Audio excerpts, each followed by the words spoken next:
All right, welcome back here. This is episode 9 of our Realignment 2028 series. This is the expansion team Oakland A's. Little bit of a disappointing end to the last season. Great season overall.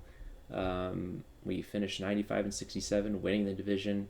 Ultimately went out in the first round against the Yankees, who then went on to win the whole thing. Um, and that game 3, if you didn't get a chance to watch it, it's something. It's, I mean, it went a full 16 innings here, I believe. Yeah, 16 innings. Spoilers if you haven't watched that episode yet. But yeah, it's an all-time classic that we just happen to be on the wrong end of. So um, I'll go through the off season here.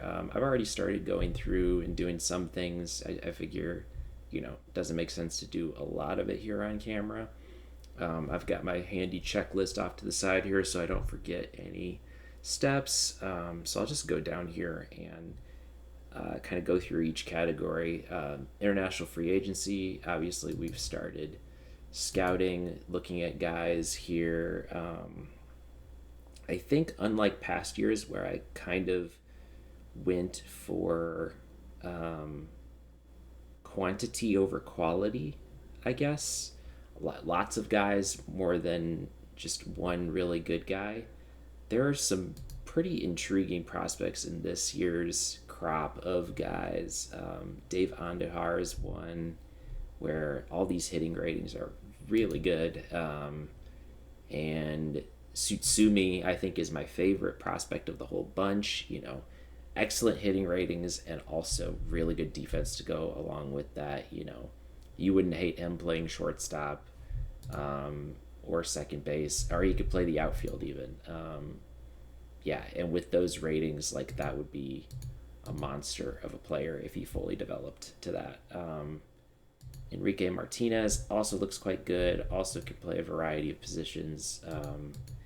And our lone pitcher on here, I did also put guys on here that I thought made sense in terms of like value. So like a lot of these top pitchers, this always seems to happen with international free agency where there's way less quality pitchers than there are batters. So the top guys are way more contested. So unless it's someone that like really blows me away, I'm likely not going to go after these guys because there are going to be very high interest. We'll likely go for the max slot value, the max IFA value. And I think my plan, in an ideal world, I'd like to grab one of these top guys for around $3 to $4 million and then try to sign a few other guys to get to the cap. So guys like Frank Ortiz, who only demands 1.4 million, Celio Bota, who his defense is not good, but his hitting looks good. So I would not mind that at all for 160K. Like that's good. And then a few other guys that just looked interesting in here. If we miss out on those top guys, Danny Rodriguez doesn't look bad. A lot of these guys don't look very bad. Like Galindo, like he's a bit lacking in power and eye, but he's got great contact. Not amazing defense for a catcher, but whatever. So we'll see how these guys kind of develop here in terms of what our scout says about them, relationship, league interest, all that good stuff. Ideally, I've already done one round of practice. Hopefully, after a few more rounds of practicing, we can get some of these type guys up to strong or very strong relationship with us, because then we can maybe look to nab them before we get in a bidding war with another team and have to spend our entire slot on those guys. So, yeah, the next thing is waiving people. So this is just going through our roster and waiving people that ideally I can either bring back on a minor league deal, or like I don't really care either way about bringing them back. Let's see. So Serta might be a guy that I look to bring back in some capacity. He did okay. I mean, he was a fill-in. He played like a fill-in. Like he did pretty much what I expected him to do. But he's not bad depth. He's captain, personality. He put up decent numbers. I think the splits between him and Garcia were pretty decent. Like, catcher is a position where we could hopefully look to upgrade in the offseason, but we'll have to see who's available to do that. The rest of these guys are not super noteworthy. I did realize, just realize until like as I was going through players that I did hope. I don't know if any of you noticed this, but I um, selected Carlson Reed in the 2027 Rule 5 draft, then released him, and then selected him again in the 2028 Rule 5 draft, which I didn't even realize that I did. As I was going through some of that, I've been recording just a whole batch of episodes and then uploading them, and so I was going through episode 1 a little bit, or episode 2, and it's like, Carlson Reed, wait, wasn't he on the Rule 5 this year? And it turns out, yes, he was on the Rule 5 both years for us. So Montero and Hansen were just depth. Hopefully they'll pass through waivers unclaimed. Kyle Schwarber, he was disappointing. I don't think he'll get claimed. If someone claims him, they're on the hook for 55% of his $33 million salary. So if they do claim him, oh well. If not, like, he'll be on the team for us. Like, yeah, just a sub 100 OPS plus as a pure DH is not great. So hopefully he could turn it around in spring training and the regular season next year. But yeah, I guess we'll see. If not, it wasn't like we had to give up a ton to get him. Just Roger Ortega, who only played in AAA for the Twins throughout the course of the season anyway, so not a huge deal. And Iriarte is like someone who I think the CPU might value a little bit, so I think there's a chance he'll get claimed off of waivers, but I don't really want to pay him more than the minimum. Like, and if I lose him, I'm not going to be too torn up about it, I guess. Like, he put up okay numbers in AAA and AA, but I just don't. I don't know. He's 27. He just doesn't wow me enough to keep a roster spot. Yeah, so those are our waived guys. I think everyone else who's on the roster will probably stay on the roster, with the exception of guys who will be leaving in free agency. More on that in a little bit. Personnel, just a few personnel changes to make. Our third base coach retired, and I think we lost one of our minor league pitching coaches as well. So I brought up Gustavo Molina, who was our manager in A+, to be our new third base coach because he has good development mechanics, aging that'll help with our major league players, and he also has excellent in-game running, which is good for your third base coach. He's also good at teaching various things, which actually I should make sure that our staff roles make sense. Yeah, so teach running is only average, but the other two are either outstanding or legendary, and our staff cohesion's good, so I'm happy with that. And then we've got offers out to Kelly Tucker and Marvin Billingsley for our two other openings, who both look to be quite good for just rookie league positions. So we'll see if they take those. If not, we'll fill them at some point. General roster evaluation. I think one thing is for sure that we have to get better on offense. Our batting we finished seventh, which is not awful. I'd say most categories, we finished kind of middle of the pack, which is why I'm surprised we did as well as we did. The one thing we really excelled at was defense, and I'd like to keep that in place. But yeah, offense is going to be a focus because I feel like with our pitching, like we have a lot of guys that I'm pretty happy with. Between these six: Petty, Snelling, Ferris, Jones, Montero, Anderson. I think we're going to get five starters out of those six. I don't know exactly which five it's going to be yet, but five of those will likely be our starters this year. We've also got, Jose Bello in the minors. So we've got a bunch of guys that can be starters and that did decently well as starters this past season. So, and the back half of our bullpen, Sinja closing, he did great. Jax did pretty well.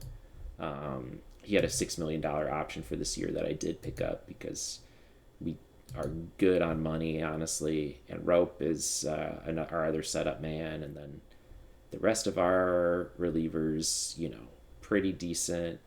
Nath was a Rule 5 guy, so he might see some time in the minors, see if he can get some of his ratings up a little bit more since he's 24 and maybe has a chance to develop a bit. Like, he had a few starts in the minors and then in the majors where he was looking good and then kind of fell off as the season went on. So I'd like to see him come back and, if he comes in and competes for another starting spot, it'll be not a problem. It'll be a good problem to deal with, I guess. Let's put it that way. And then the rest of our offense, like Santana had another good season. He put up good numbers last year and this year. Keyshaw ended up with pretty good numbers. I'll go over kind of some of my decisions in terms of like contracts, roster spots, but I mean, he will be on the team next year. I think pretty much everyone, most players that were on the team last year will be coming back the next year. And there were a lot of good players. We're just missing like that bona fide superstar player, I think, at the moment. Like someone who's gonna really blow the doors off the enemy team. I almost said, yeah. Anyway, yeah. Cooper Kinney has kind of been our best hitter in the last two seasons. He will be eligible for arbitration next year, and he's someone that I've maybe looked to extend. Yeah, again, more on that in a little bit.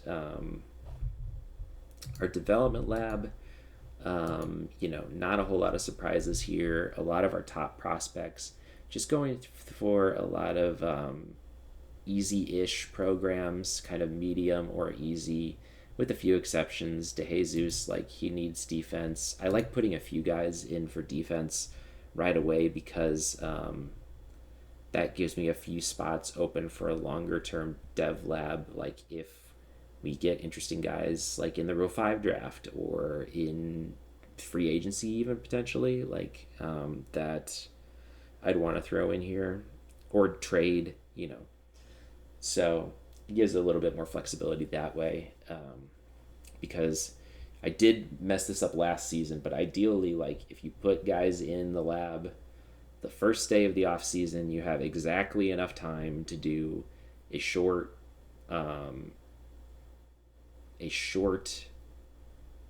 development and a long development in each slot. But if you even like I think I simmed one day in spring training and then it just completely threw off the timeline of everything. So that was unfortunate. I'll try to do better about that this year. Ultimately not the end of the world. And yeah, a lot of our top prospects in here. Threw in some other guys in here, Connor Griffin, Santana. Both of these guys are still pretty young, even though they were on our major league squad all of last year. Griffin mainly was because he was a Rule 5 pick, but he looks to be potentially part of the future for us too. I mean, 1.2 WAR in a season when He played a lot of backup outfield, was third baseman for us for a little bit. Like, he is a very interesting player, and he is still only 23, almost 24, so potentially there's a little bit of room to grow too. So we'll see, how this dev lab treats him. The one that is really interesting that I didn't realize until I was looking to fill this last spot, I was going to just do defense for Cooper Kinney, but then when I was looking at his defensive ratings, I noticed that he's got like not awful catching ratings. These are not good enough to play him at catcher, but he could in an emergency play catcher. So I'm doing something I don't usually do in the dev lab, which is having him learn a new position, because I believe if you successfully complete that new position, you also get a defensive rating boost to go along with your new position. So I think we're in a position here where if that succeeds, any position that the CPU happens to choose, because you can't choose the position either. So you're kind of at the mercy of, like, sometimes they'll pick catcher and, they'll get catchy ratings like this. And it's like, okay, great. He's a catcher that I can't really play at catcher. But in Cooper Kinney's case, like, he's got okay ratings at every position. So I think the most ideal scenario would be they try to have him learn shortstop, his infield ratings go up, and then we could maybe play him at second or third throughout the season. That wouldn't be too bad. He's got straight 50s across the board in outfield. If they have him learn an outfield position and his ratings go up, he could play a decent corner outfield. That wouldn't be bad because, we can kind of platoon him with other guys. And then the fun option is if they choose catcher and his catching ratings go up a little bit, he could maybe slot in as either our backup or maybe starting catcher next year. I don't think those ratings will be good enough to actually start at catcher. I like to have a better defensive catcher than that, but it's intriguing, and so I'm going to try it, and we're going to see what happens with Cooper Kinney. Like, it's interesting. Yeah, so we'll see what happens there. Waiver claims, typically there's a lot of guys on waivers at the end of the season or beginning of the off season, I guess, and that's no difference here. The only one who I really was interested enough to put in a claim on was Wyatt Sanford. He's got great defensive ratings, has high work ethic, is only 23. Like, he's a guy that I would, not mind even using a 40-man spot on necessarily. So, budget. So we have money galore next year. If you take a look at our salaries, like, we actually have a lot of money coming off the books. We retained some of David Peterson's salary from that ill-advised signing in 2028. Bo Naylor, we retained a little bit of his salary. Jack Sawinski, we signed for $9 million, played all of 15 games for us, put up negative WAR, and then was out for the season. So, kind of wasted money there. And then a few guys, Shane Baz, I'll get to him in just a second, but he is not coming back next year, barring, him taking a lot less money. Some of these other guys, and so it all adds up to actually, our salaries committed are almost $20 million lower, about $18 million lower than last year. And that's with several of these guys going into arbitration. And so this number will even go down a little bit too. So, and Tyler Anderson comes back on a cheaper deal at his age 40 season. Even with some of these guys going up, like, it's not too bad. So I think getting into the next section here, arbitration and free agency, our arbitration eligible players, all of these guys are coming back. I did not sign any of them to longer term deals than this. Petty, I want to see, he put up an excellent half a season for us. 2.5 WAR over 18 games is great. If he can put up a season similar to that again, I think about signing him long term. But he also, put up kind of mediocre numbers for the Reds. So I'd like to see more from him before just signing him based on that really good half a season. Um, Landon Ropp, um, yeah, I mean, he's your pretty standard reliever, but he did put up, again, really good numbers, like both for us and for Cincinnati. A little better for Cincinnati than for us, but um, it makes sense to bring him back. Doesn't necessarily make sense to sign him long term.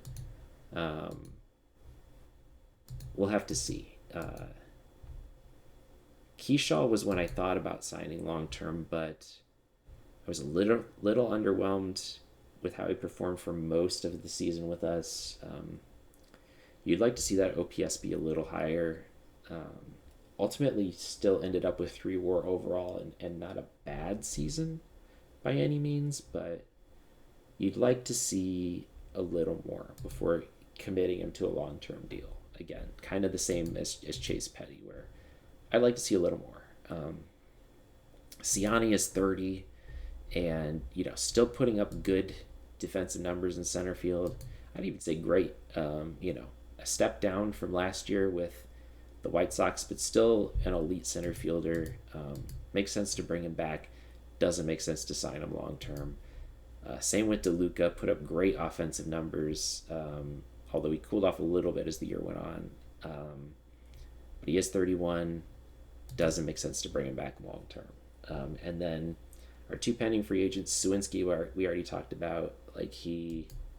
I'm not bringing him back for that kind of money. It doesn't make sense, and it just doesn't make sense. And Shane Baz, if you look at his wants, he wants to get paid like a starter, which I'm not willing to do given the depth at starter that we already have. So then our pending minor league free agents, there might be a few interesting guys in here that I'll throw on the 40-man to avoid letting them go in free agency. I went ahead and signed everyone that I could to extend minor league deals, but guys like Benua, who we paid $1.4 million and then basically played in AAA the whole year, didn't put up amazing numbers in AAA the whole year, I'm fine losing him. Montero I might bring back. Serda I might bring back. It's just going to kind of be on a case-by-case basis here, and see what I might look to do is just bring some of these guys back. Just throwing them on the 40, and then as soon as free agency starts, waiving them again, and then they can kind of be in the minors, and they still will have a major league deal, but not be taking up a 40 spot, because we want to keep some spots open both for free agents and for potential Rule 5 guys as well. So, speaking of which, I should look and see if we have Rule 5 guys that actually will need to be protected for us this year. I know Dikembe Sanchez was one I just looked at, but didn't realize that he was 3-star potential, but I am potentially okay with letting him go. Bautista was one that showed promise. I might look to keep him around. Slade Caldwell also played well for parts of last year. There's some interesting names here that I might look to throw on the 40-man just to make sure. Lots of guys who are right on the cusp, like Luis Lara, where I could maybe see a team taking them, but we'll just have to see. Whatever makes sense in terms of how much 40-man space we have. We'll see. And then if we go to Offseason Center, there's some very intriguing names. Mainly these two, Mason Wynn and Anthony Volpe, both hitting free agency in age 27 and 28 season, which is not an an awful age to be hitting free agency. Like that's uh, an age where I wouldn't necessarily hate signing them to a long term deal. Like they're gonna want crazy money, and both play shortstop, which is already a position that we're relatively set at with Adrian Santana. But I mean, Volpe especially put up great numbers the last 2 seasons, um, and doesn't show any signs of declining anytime soon. I don't know. I mean, I feel like we have money to burn, and not that I necessarily want to burn it just for the sake of burning it, but I feel like there are guys here who could definitely make our team better overall. Brenton Doyle could maybe be like a long term center field replacement. He still putting up great center field numbers, fielding numbers. Um, has taken a step back offensively, but I mean, it depends on how much he's looking for in free agency. Like, we could maybe look to sign him and trade Siani.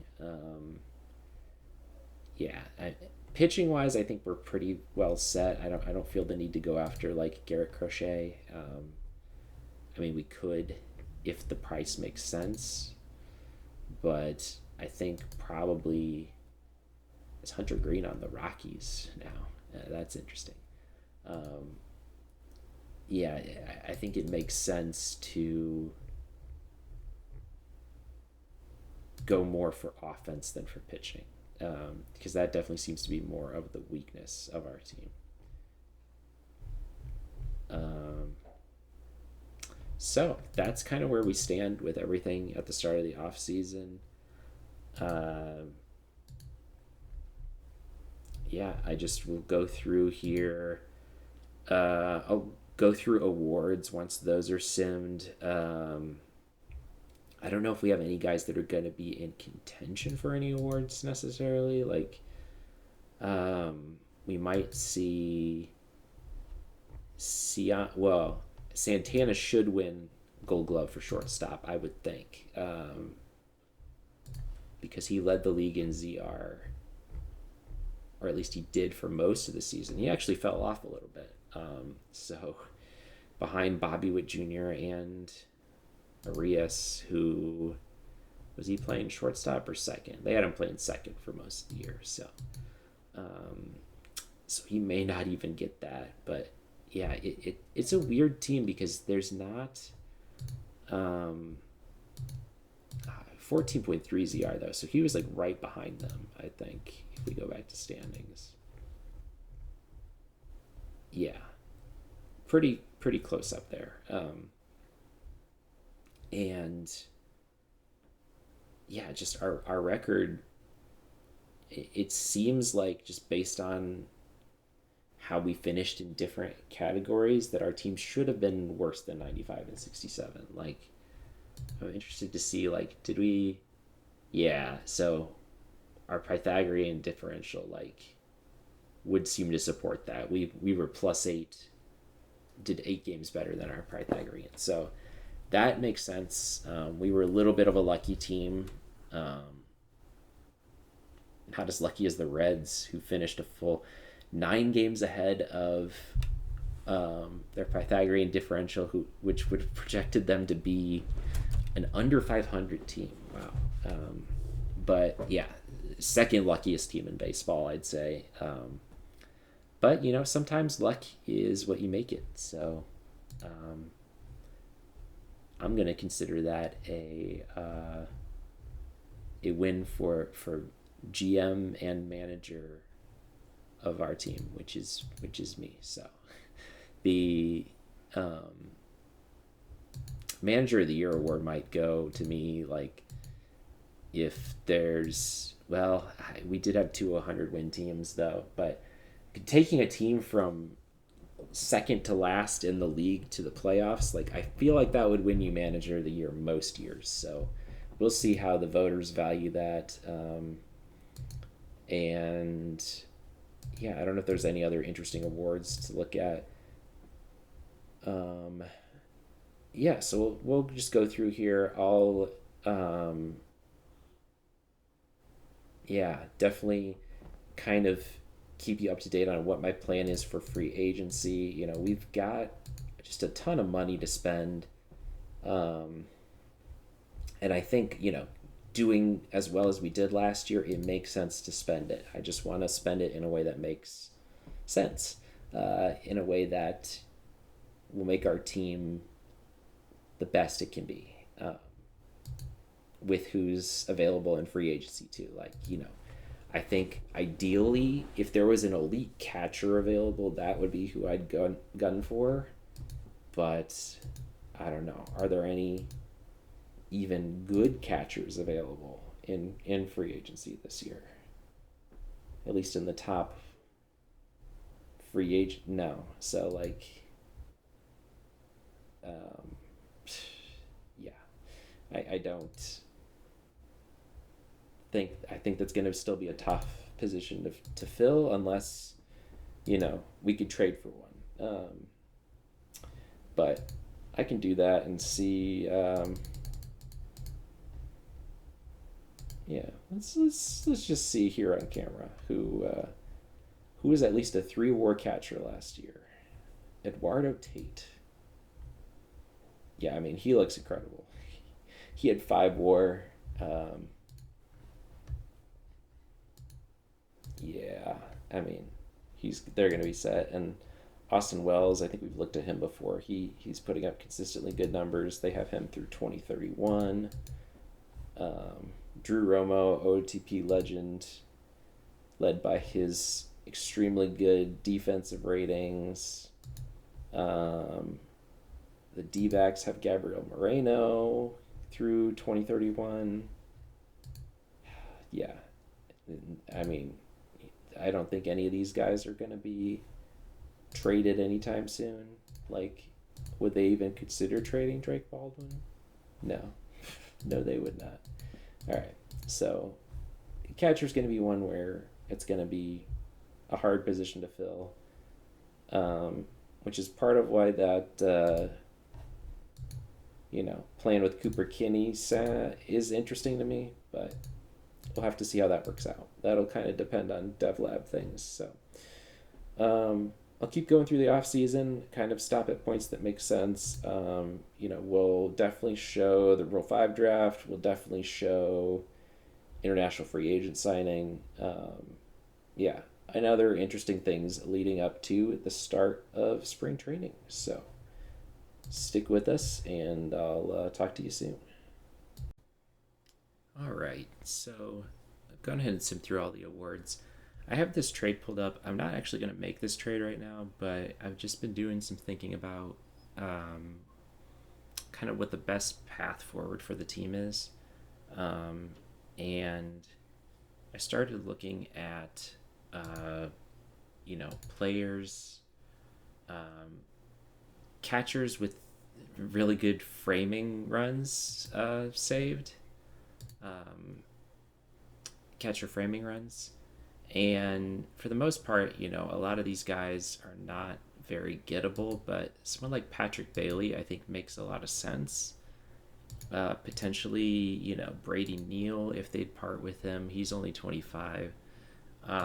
Guys that don't have great um, overall ratings, but are kind of elite defensively, and we could potentially get for somewhat cheap in a trade. And then, of course, we've got, Mason Wynn, Volpe.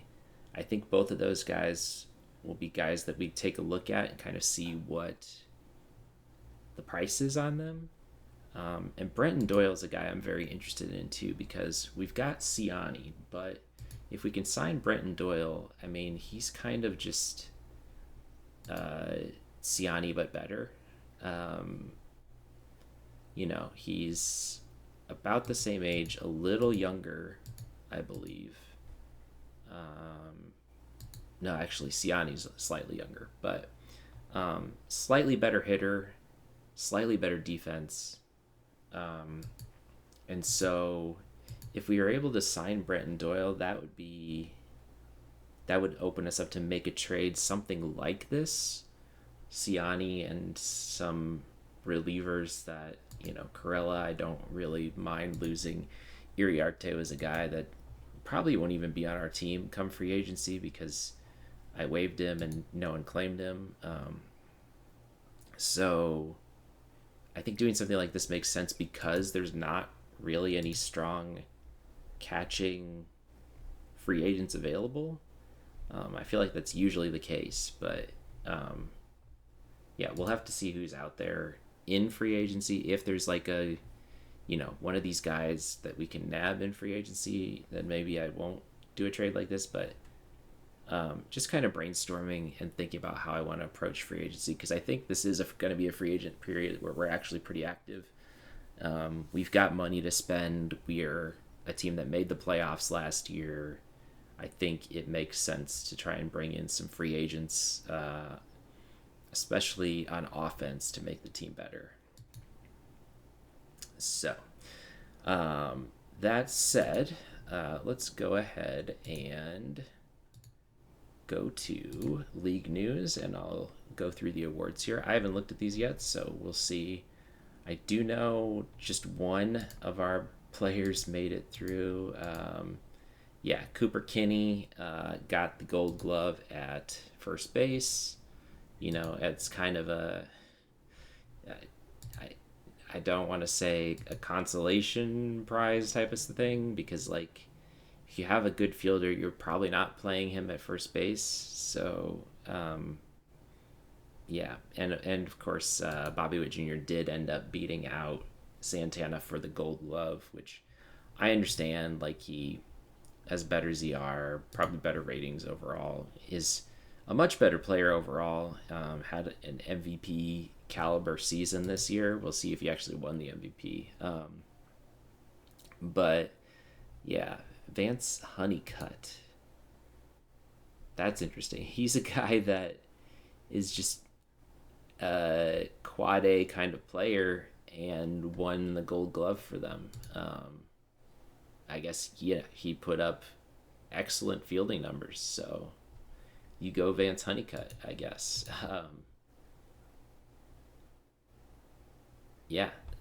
Just a minor league guy that's got great ratings.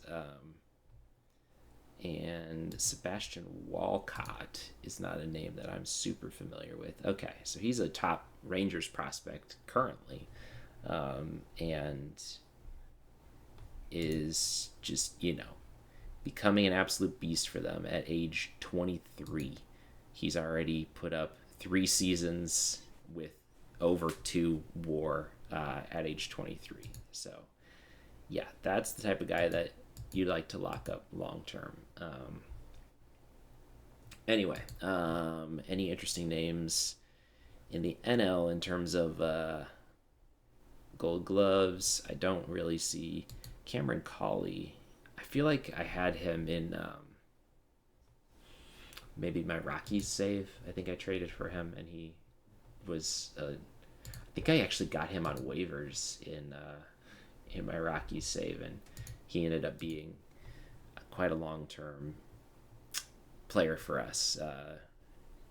Anyway. Tyler Fay of the Royals does beat out Sinja. Sinja finishes second for reliever of the year. And yeah, I get it.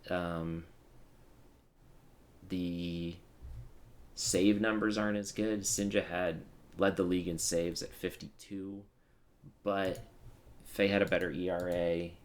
He had more WAR. 82 innings pitched versus, how many did Sinja have? 85. So I think you could justify this. I'm not too upset about losing that, but it does it's a little sad that Sinja came so close, but ultimately didn't win. And then Otanez for the Padres. Yeah, I mean, he looks like a really solid reliever.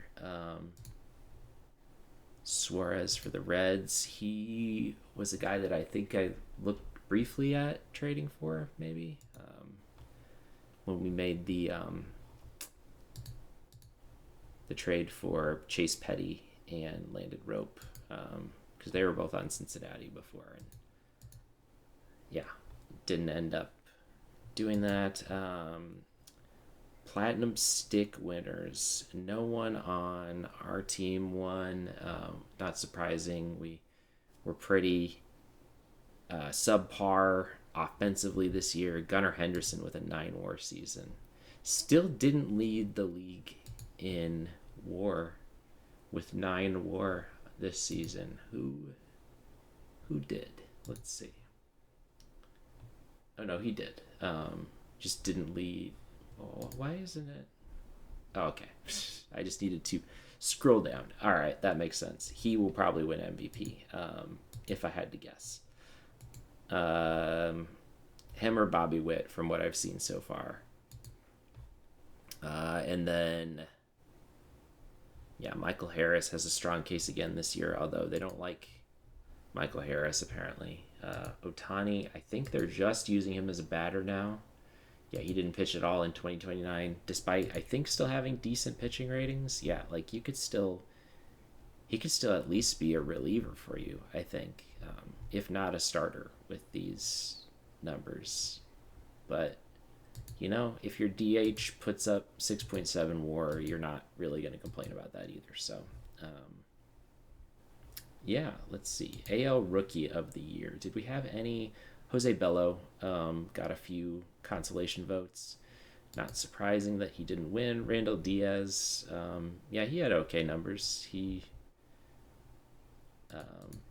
is a fine Rookie of the Year there. Yeah, not a lot of strong rookie debuts this year from what I can see. At least in the AL. What about the NL? Theo Guillen? Yeah, I mean, he looks pretty solid overall. Luis Pena, arguably robbed, put up more WAR and had a higher OPS plus than Theo Gillen did. And they both played second base. Okay, I don't quite get that decision, but sure. I guess it was relatively close. Oh yeah, our Marcus Phillips won 6 games, and apparently that was noteworthy for some reason. All right, the trade, whatever. Yeah, Aaron Boone won Manager of the Year. I guess that's fine. I don't quite get that. Like, over, obviously I'm biased. I think we should have won, but I guess the Yankees, like, finished third in a stacked division, and yeah, they're the Yankees. I don't know, like, anyway, I don't know how they did last year. Off the top of my head, I can look and see, I guess, in just a second. And then Chris Niesel, yeah, he makes sense. Tarek Skubal wins AL Cy Young. Yeah, he had an excellent season. It's his second Cy Young after winning in 2024. That's pretty impressive, winning them 5 years apart. And he's just been consistently dominant since 2024. Yeah, ERA over 5, or WAR over 5 every season. Sub 4 ERA in every season. He had a sub 3 ERA this year. Yeah, that's definitely Cy Young worthy. Can't get too mad about that. Kyle Bradish had a great year too. 2.42 ERA. And in the NL, Roki Sasaki won the Cy Young. That's interesting. Yeah, I mean, he had a great year too. He's been consistently good for the Dodgers. Yeah. I mean, that's yeah. His ratings aren't like they don't wow me immediately, but his pitches are definitely high quality. I'm surprised he only has 55 stuff with three really high quality pitches. That's a little surprising. Quinn Priester got one Cy Young vote and prevented it from being a unanimous decision, which, I mean, fair. He had a good season. And MVP did go to Gunnar Henderson. Jackson Holliday got a consolation vote, which, yeah, man, the Orioles just were stacked this year, and Witt finished third with that amazing season. Mikey Romero, and then Bryce Eldridge for the Giants won MVP. Yeah, I mean, he did have an OPS over 1,000, hit 58 home runs. That's probably going to win it for you. Like, unlike last year where I think Harris was robbed just due to WAR. I mean, Harris hit 49 home runs last year, and Eldridge hit 51. So I think it's just a better season. Well, not a better season by WAR, but I think it makes more sense as an MVP season, I think. Although not necessarily a unanimous MVP season. That's maybe a little much. But anyway, I was going to look and see how we were potentially robbed of Manager of the Year. Let's go to MLB League history. If we look at 2028 in the AL, yeah, they were 88 and 74 last year. So I don't think that's very realistic when you have a team that finished with the second worst record in the league and went all the way to winning their division and finishing. Anyway, all right, I'll stop complaining about that. So I guess we've got just a few days left until salary arbitration and free agency. I've already kind of explained my plan for that. All of our guys did except salary arbitration. Both the guys we signed for personnel accepted. No interesting other waiver claims. Development lab I can show real quick.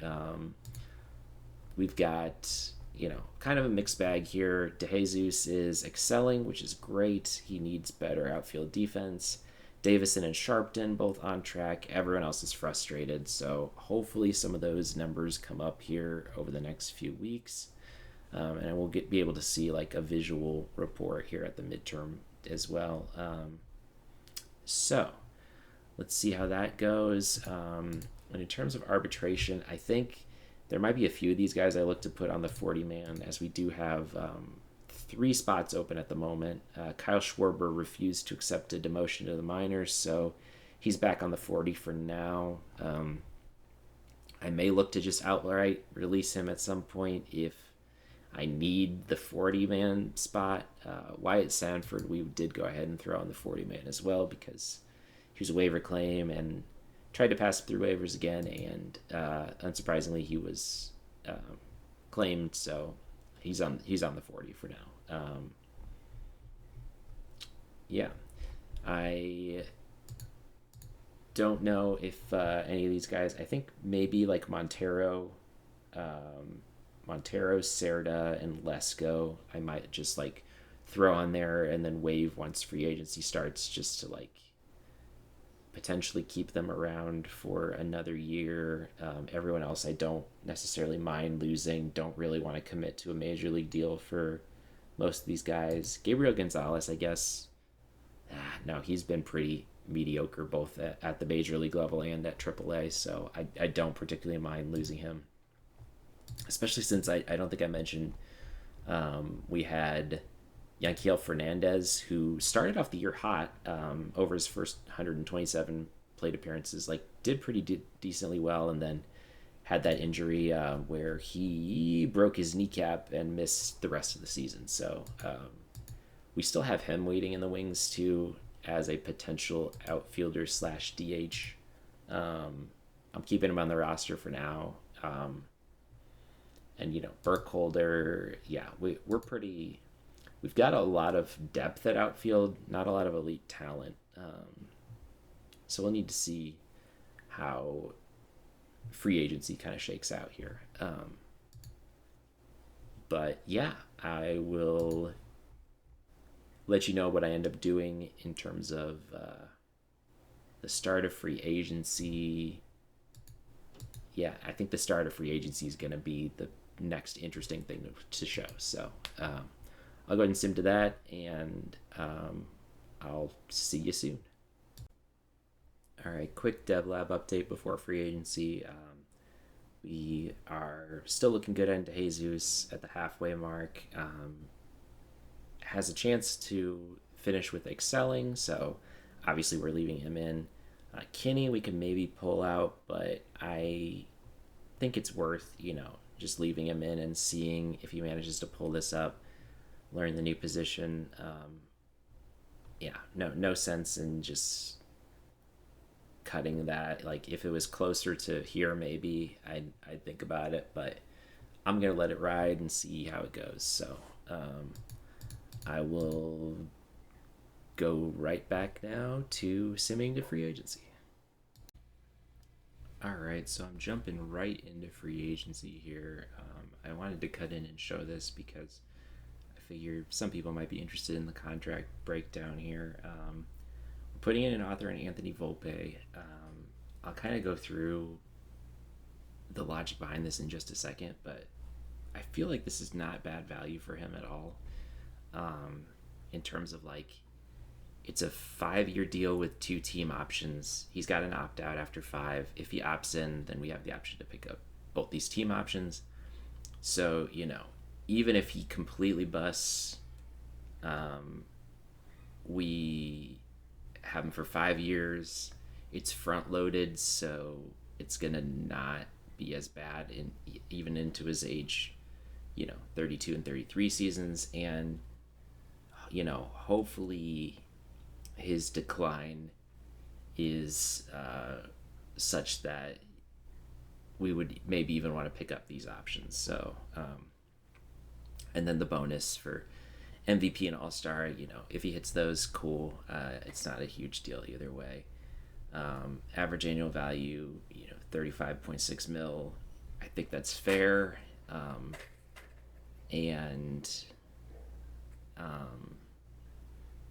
Yeah, and we still have plenty of money left over even after signing him. So I'll submit this offer. We'll see if people can test this, but kind of the logic behind this. I went into free agency wanting to target, I think, Brenton Doyle more than the 2 star shortstops that are available. Unfortunately for me, you've noticed that Brenton Doyle is not available in free agency, and that's because he did go ahead and sign a extension with the Rockies. A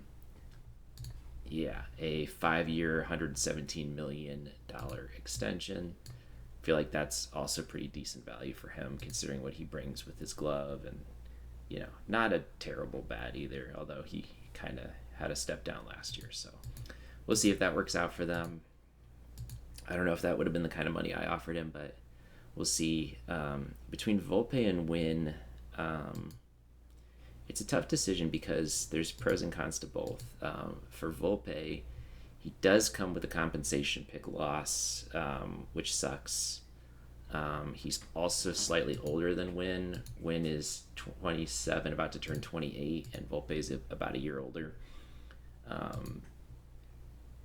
But Wynn also wants more money for less years. And Wynn is also fragile injury proneness, and that gives me a lot of pause when signing a long-term deal like this, because that's the type of thing where you see guys get hurt. And if you look at his season last year, he was out for 7 weeks with a fractured hand and then strained his hamstring at the end of the year and missed 4 to 5 weeks. So, he's definitely injury prone. So that fragile rating, if it gets worse and he misses a lot of time and his ratings start to decline, then that contract becomes very not worth it very quickly. There's also the fact that Volpe just put up way more WAR than Win did. Win is not that drastic of an upgrade versus.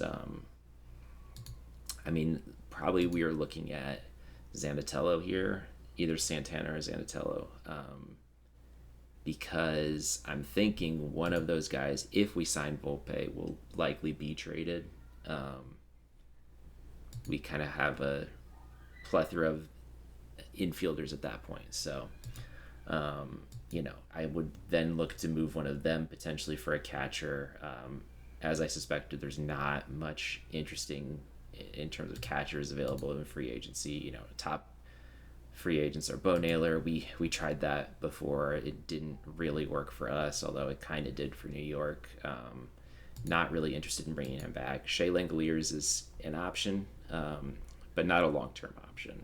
So we'll have to see who's out there. And I'm also interested to see, will our Cooper Kinney development lab go through successfully? Right now it's looking like probably not, but there's still a chance. He's still got 1 to 2 weeks left, so we'll see. In terms of other free agency signings, I'll kind of want to see what happens with this Volpe signing. We've still got a ton of budget available. We've only got, $80 million in salary committed for this year, and then $68 million for next year, because Schwarbs' salary comes off the books, DeLuca comes off the books, Jax, Anderson, I'd be shocked if I brought him back after his age 40 season. You do have some of these guys going into arbitration next year, and my kind of house rule for this series is that I'm not going to extend guys until they go into their first year of arbitration. So guys like Kinney would be potentially eligible. Sinja has been good. I don't know. Some of these numbers look a little pricey for a guy that's a reliever, although at one point he was considered like borderline a starter, which you could maybe make the argument that he could be used that way now with 3 really good pitches and 1 pretty decent pitch and 35 stamina, which is right on that borderline of right on the border of what I'd consider for a starter. The other intriguing option is Jackson Ferris, who's eligible next year. It'll kind of depend on this season, right? Like, he came out 2028, was legit ace material, I'd say, for the first half of the year. Fell off a little bit in the second half, but still finished with really good numbers overall, and then was hurt for all of 2029, but the last few games or so, started 3 games, had some time in the playoffs for us where he did well too. Came in relief as a stopper. So this is kind of a make or break season for him as well. If he does well, I could try to extend him and probably get pretty decent value for that, considering what his arbitration projections are. Montero potentially as well. He's been a solid starter both years. 1.5. Actually, we had a better season this year than last year. 2.6 WAR and better ERA, just better numbers all around. So less walks. Let's hope that he can keep improving. Although at 26, pretty unlikely. So free agency. I haven't looked too deeply at the pitchers that are available, but I do know I'm not particularly interested in bringing in Garrett Crochet. He is still quite good, right? But he's 30 years old. He wants a lot of money and a long-term deal, and that's even more nerve-wracking for a pitcher, I think. And some of these guys, maybe we can get a decent deal on a back-end starter, but yeah, like George Kirby wants 35 million, and probably just look to get some depth in our bullpen most likely. So, um, my there's my cat. um, she wants attention, so I'll give her some attention now, and yeah, get back to you once we get an update for Volpe and other free agents. So, see you soon. All right, quick free agency update here. As you can see, we had both of these development lab programs finish. DeJesus was successful. His outfield ratings went up. He's looking to be now at least a decent defender, which is good. Yeah, he's one of the prospects to kind of keep an eye on, I think. And Kinney, unfortunately, did not learn a new position successfully, so that's a bit unfortunate, but whatever. Not the biggest deal. To replace him, I went with two long programs: DeJesus for plate discipline, and Justin Grant two-strike approach. So, yeah, not much else to report as far as updates for the dev lab here. They all seem pretty similar to the last time I showed them. I did also just forget to do international free agency until today, which is fine. It's still December, so I didn't miss out on anything. International scouting screen looks like there's likely going to be a bidding war on Tsutsumi, which is unfortunate because he's the prospect that I was most excited about. Seems like that's going to be the case for a lot of other teams, but we could still potentially try to go for him. Yeah, a few strongs in here. We're going to have at least one, maybe two more private training sessions before. It says it starts on the 4th international free agency signing, but it seems like it starts earlier than that. I don't know. It might start when preseason actually starts. I'll have to double check that because the last few years that's thrown me off. Yeah. And in terms of actual free agency signings, I did go ahead and put out offers to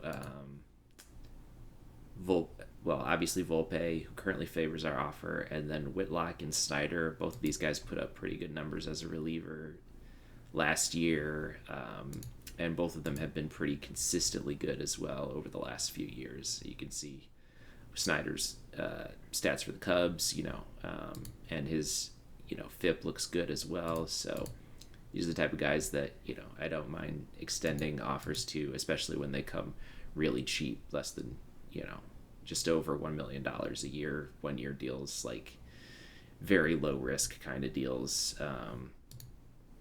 Yeah, so Volpe's still our major signing. Currently favors our offer. We'll see if we end up getting him. I'll definitely update you if and when we do. All right, and the day has finally come. Anthony Volpe is officially an Oakland Athletic. Signed him for 7 years, $249 million. That's pretty big money. I think the way the contract breaks down is fine. He worst case scenario, these last 2 years are team options, so we have him for 5 years through his prime. He hasn't shown any sign of injury proneness yet. The only interesting thing now is and compensation for signing him, only a 3rd round draft pick, which I love. I thought we were going to lose our first. Turns out it's only a 3rd, so that's great. Fans love it, players love it, I love it. Yeah, it's a good stuff. So the only thing is, if we look at Santana and we look at Volpe side by side, obviously Volpe's much better batter than Santana is, but when it comes to defense, which is what I really care about at shortstop, Santana's got the slight edge, so I'll probably look to either play Volpe at 3rd. Volpe at 2nd.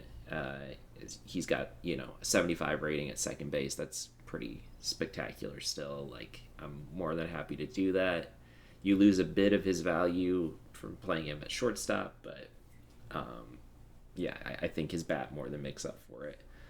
The other interesting thing that I didn't really, I mean, I guess I had probably noticed and kind of filed it in the back of my mind at some point, but Santana has pretty decent outfield ratings too, so it would be intriguing to maybe play him.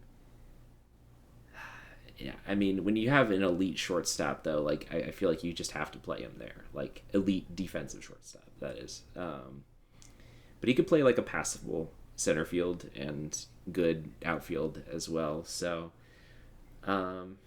we have options there, I guess, in terms of where we want to play guys. What this also means is that guys like Torin, guys like maybe Cutter Coffee, and guys like even Zanatello, he's got 3-star, potential and overall, but is a slightly worse defender than Santana is, put up less WAR. Out of those two guys, I think I'd rather keep Santana. Even though his bat isn't as good, just because of the elite defense. So we do still need a catcher. I'm gonna poke around and see. I know Alejandro Kirk is on the trading block. He's kind of an interesting name. He put up 8.1 framing runs, which is pretty good, but his bat not so good. And he's also a free agent after next year.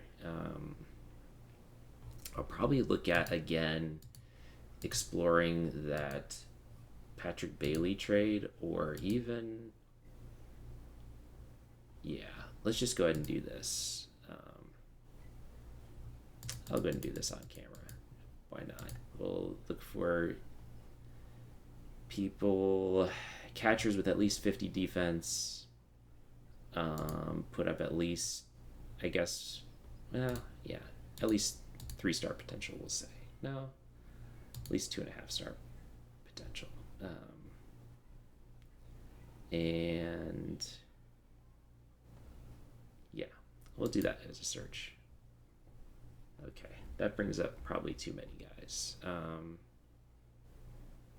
What we want are guys, let's do guys that are under 30. Okay, that cuts it down a bit more. Trying to think, so who would be teams to potentially target? Like the Braves are interesting. They made the playoffs last year, though, so they're probably not going to want to part with their catcher. Basayo.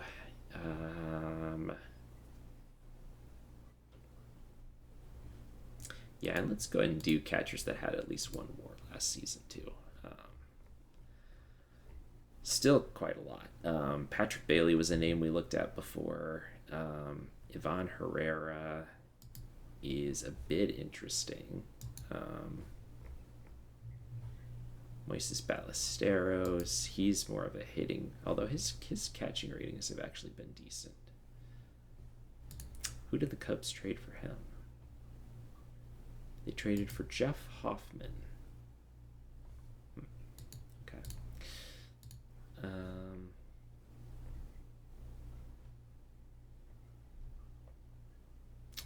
Ideally, let's do someone under 30. If we can get someone that's max age, like 26, which Patrick Bailey does not fit, but I know there's also Yohan Fran Garcia. He does actually fit that mold, hilariously enough, for what we're searching, but negative framing runs for the year. Yeah, his framing's only 55. I'd like that to be higher. I'm perfectly happy rolling with him as like a backup catcher or a fill-in, but in terms of everyday catcher, not so much. Obviously, Eduardo Tate we'd love to have, but would the Phillies give him up for anything? The Phillies went under 500 last year. What about Tehran Liranzo? He looks like he had a little bit of an underwhelming season last year, so maybe he has declined very slightly. That is concerning when looking for a guy to potentially like be a long-term catcher for us. Don't love his personality. All right. Would they give up Tate for anything? Let's start with, yeah, not even Volpe. Let's start with, I don't know, Ferris, Zanatello. Yeah, they're still not biting. Cutter Coffee. Yeah, okay. They are not so interested in that offer. What about, I know we had Brady Neal was another interesting name because he's got really good defensive ratings.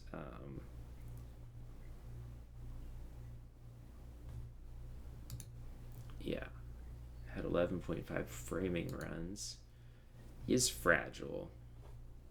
Could probably get him for decently cheap. Okay. Or they want Zanatello for him. I mean,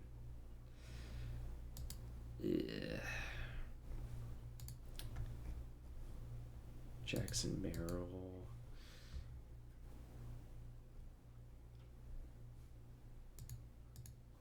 All right, let's look at the Patrick Bailey trade again because I think that might have been the most intriguing option, unless the Pirates are for some reason willing to part with Richard Ramirez. What if we put Zanatello in there and Ferris? Yeah, just to see kind of what, the computer values guys at, like, Bednar looks great, but you'd never be able to trade for him. Like, you'd have to, yeah. Anthony Volpe straight up retaining 100% of his salary. They still wouldn't do that trade. Okay. Which, I mean, fair. If you're the Pirates and you have a potentially elite pitcher who's super young, like, you probably don't look to trade him for a win now guy like Volpe. But anyway, let's go to the Giants. Jeff Leahy. I don't know why he's in there. All right.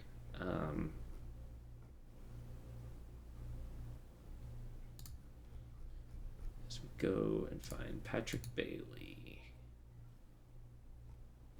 They would just do a straight up trade for Zanatello.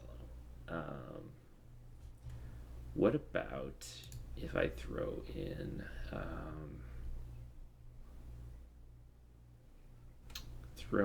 Christopher Torin and someone else? No, none of these guys are really guys that I would want to get rid of. Coffee's maybe intriguing. They do Coffee for Bailey straight up.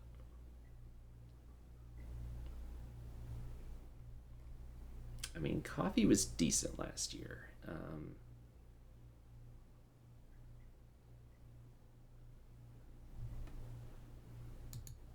Coffee was decent.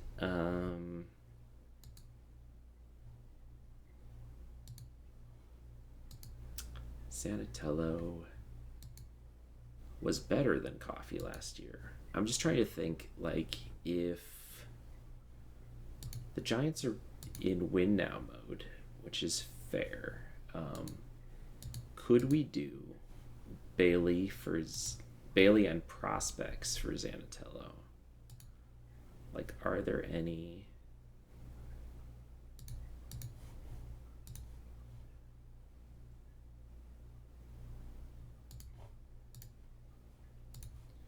Prospects. Yeah, that shouldn't matter really. Okay, I mean, there's a lot of interest in Zanatello, and a lot of good prospects that people would offer. So this is what I like to do, is just kind of see offers out there. And, the Padres would trade Brady Neal. The Giants, Brett Renfroe looks potentially interesting. I mean, he is a reliever basically now, but could potentially be a starter. They also got Armando Cantera, kind of same deal there. Johnny Level, 22 years old, playing in Triple A.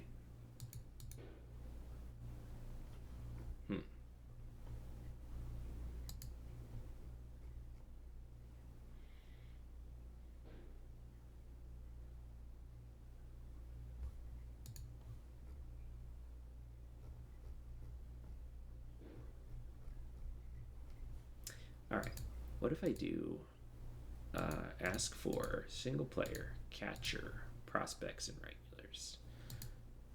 Show me what you got.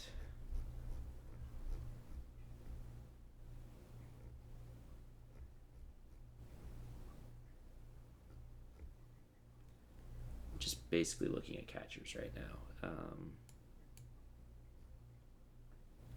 Dalton rushing.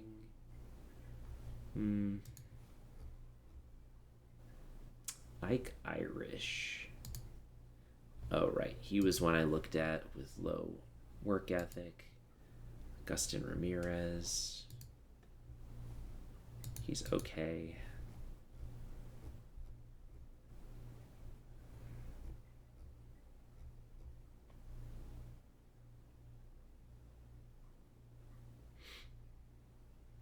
Francisco Alvarez. Only under contract for one more season and decent framing.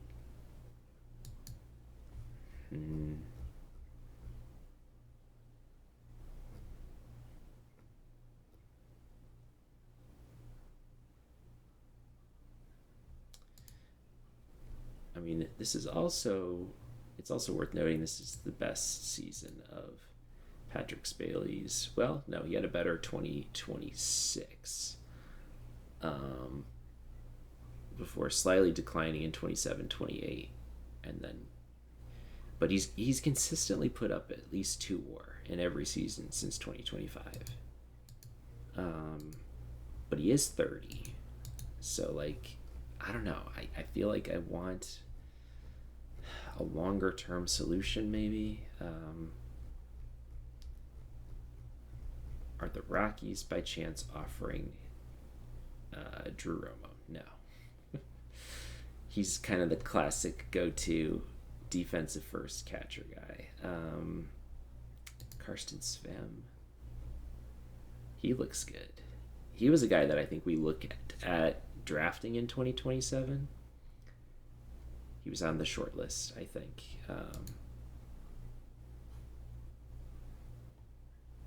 No, never mind. We didn't play the 2027 draft. His name just looks familiar. I must have drafted him at a past OOTP game.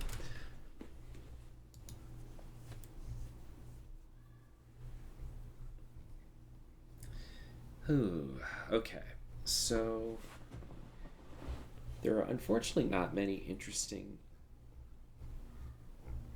catcher prospects.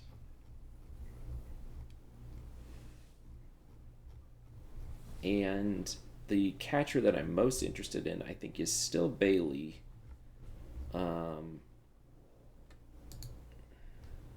Yeah, but the other prospects they're offering are not particularly interesting. Brett Renfroe kind of is a little bit. Do they have any other like solid everyday players that they would maybe be looking to move?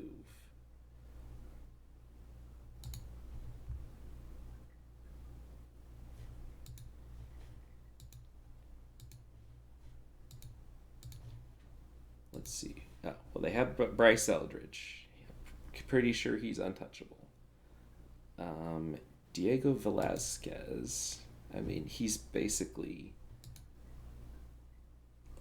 Zanatello, right? So, so would they even look to move him? And pitching. They have George Kirby now. Must have signed him in free agency. Yep, for ooh, oh my, that's not a contract I would want to give through his age 37 season. Okay, I mean he's a good pitcher, but is he gonna stay good for more than a few more years? I don't know. Let's see, Logan Webb. Logan Webb is 33. They have him signed through 2033. He's wrecked injury proneness. Yeah, that's a pass. Yeah, and they don't have much in terms of like.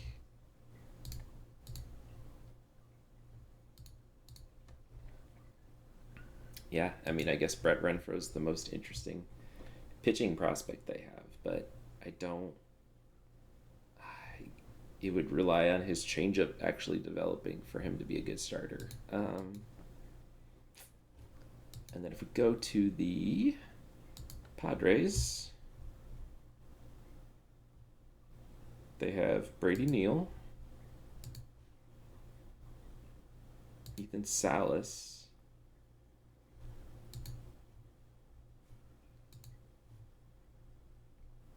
what happened to Ethan Salas? Like he... Okay.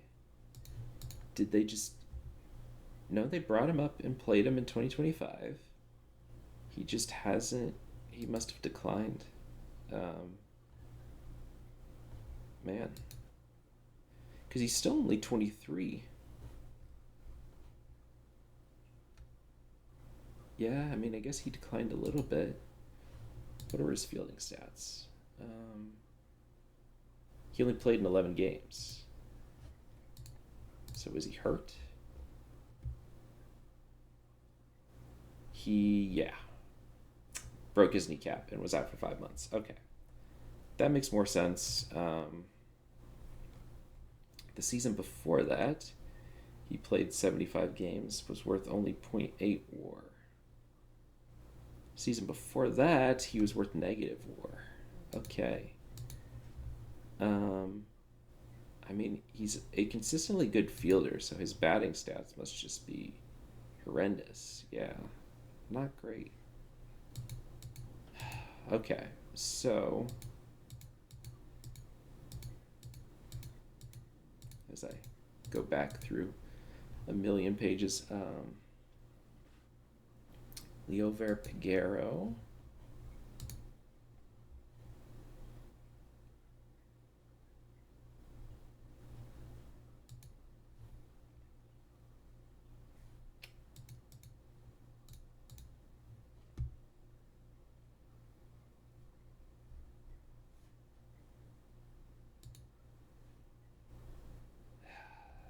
I just don't know.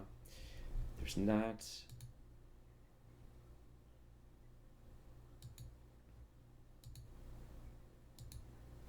I mean, there is still the Kirk option too, and he can be gotten for a lot cheaper.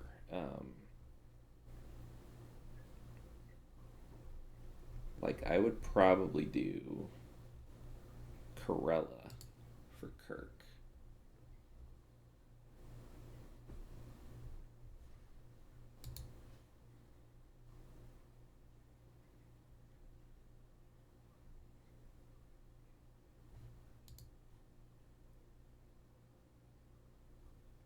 But his bat was just not good last year. And he's 31, and I'd only have him for 1 year. Oh, man. Okay. Let's go back to this.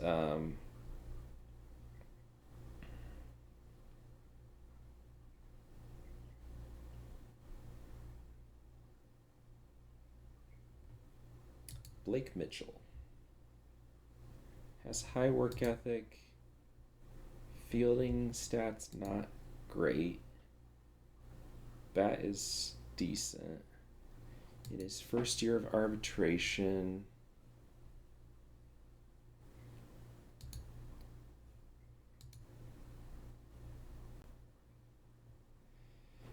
ooh, okay. Let's do this.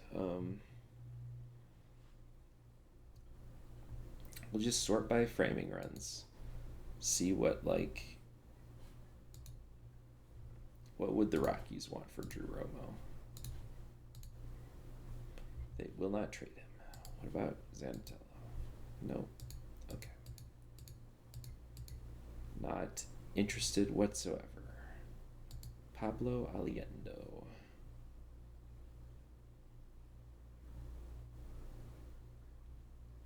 In first year of arbitration, again, the hitting ratings are not great, but I guess you're not likely going to get someone unless you're, Drake Baldwin.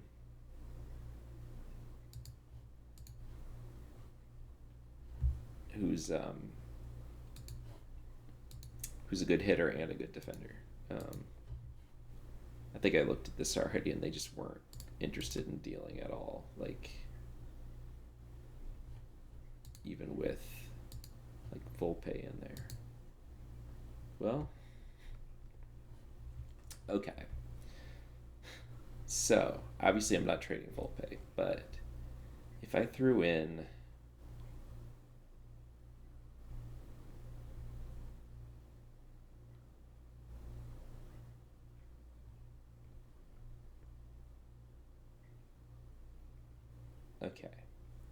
if I threw in Ciani and Kate Gomez,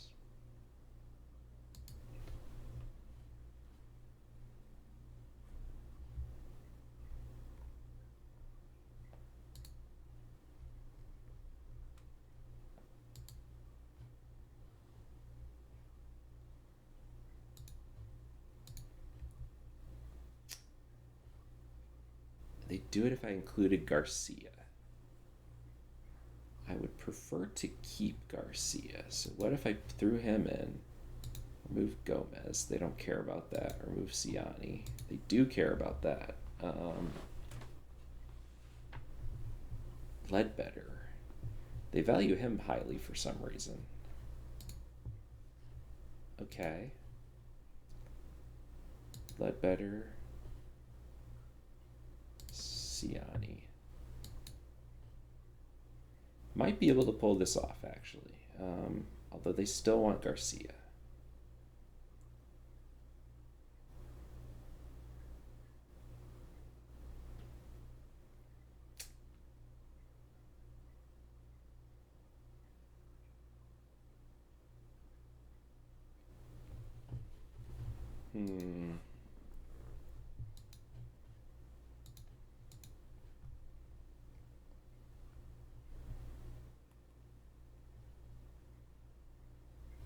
Chorio.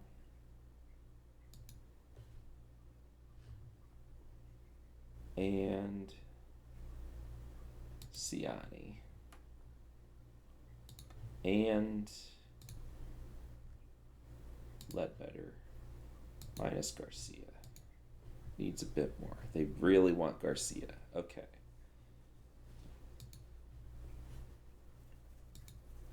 I mean, that's fair. If you're trading away your catcher, your starting catcher, you want someone who can replace him. Coming off the best season of his career, too.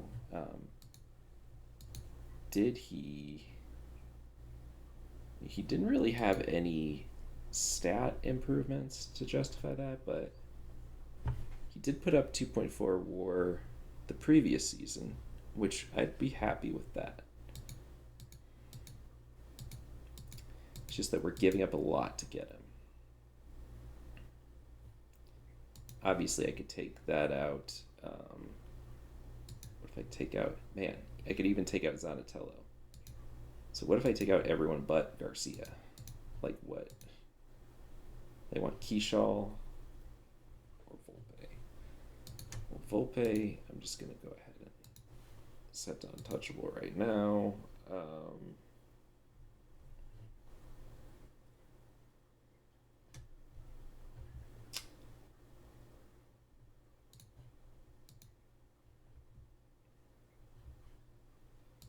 Ledbetter and if I throw in Torin.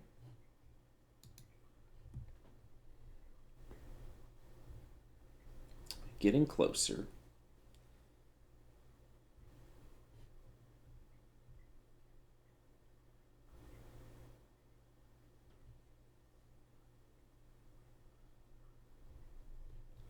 Choreo.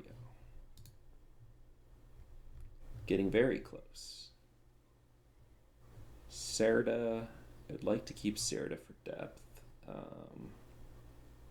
D Hill has looked decent. Noth.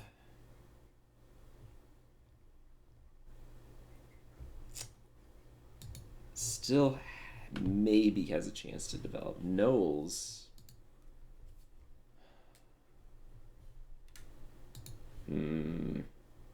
It's close.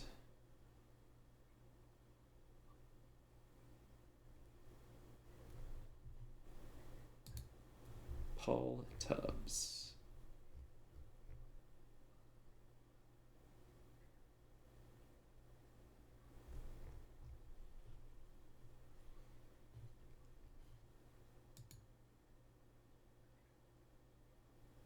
I'd probably do that.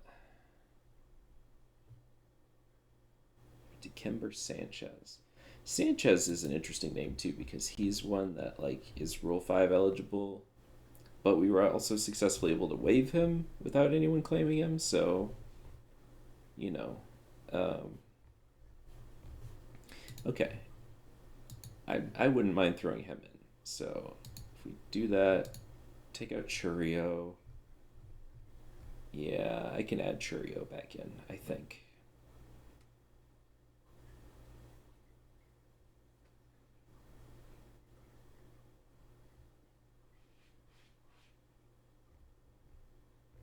All right.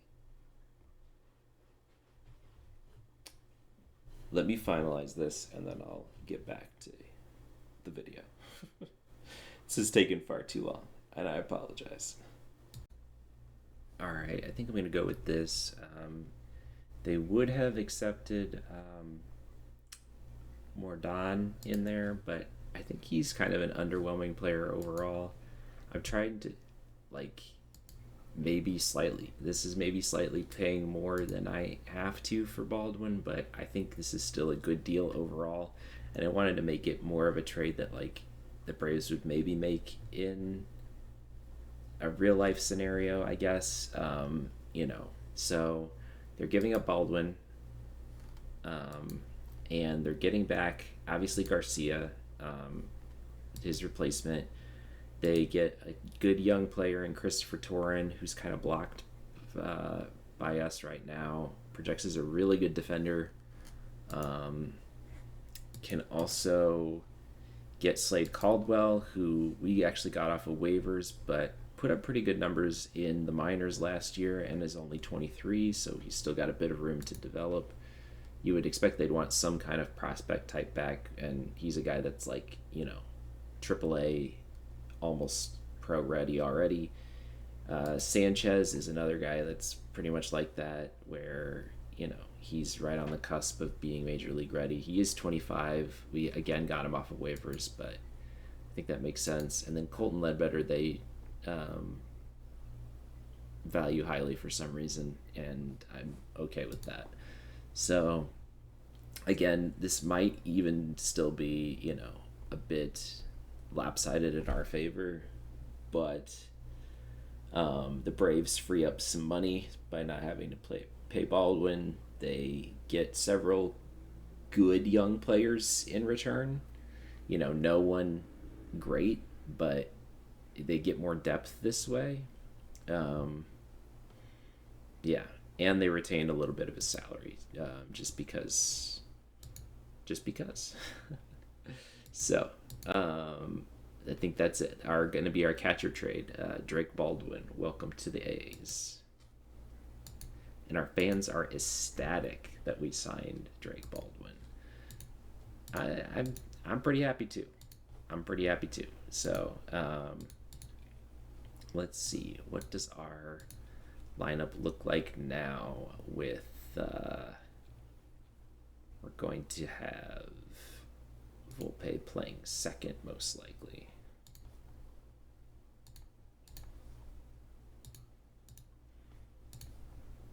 And usually I manually set this, but just for the sake of showing this off, and Schwarber may not be our starting DH this year. Connor Griffin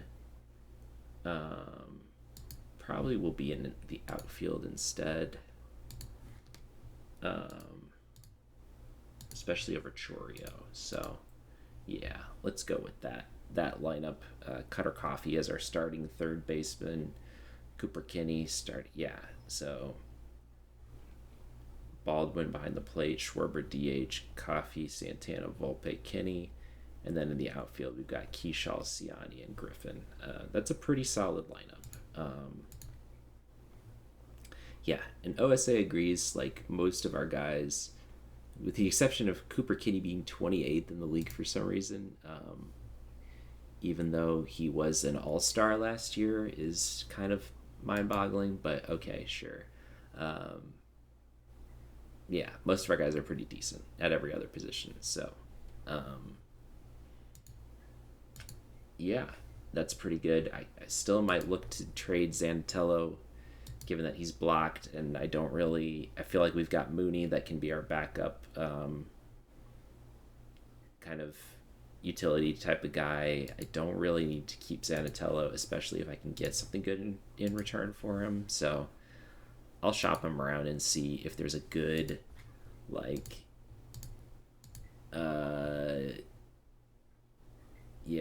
good, good 24-ish-year-old player, like Brett Renfroe, but better.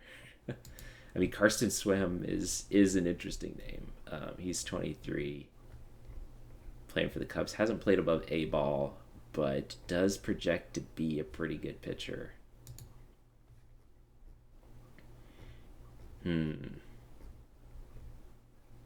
Cade Horton, man. How has he done for them? He's getting a lot of hype at the moment, but hasn't come on yet for the Cubs, and he's been decent. They have him signed to a really, 4 more years.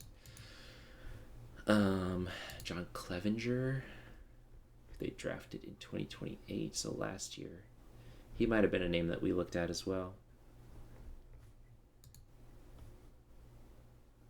And Pablo Aliendo is still in the trade. Okay, so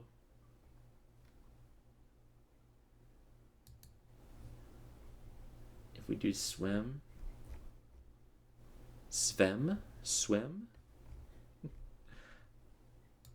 and Aliendo. They do not like that. Okay.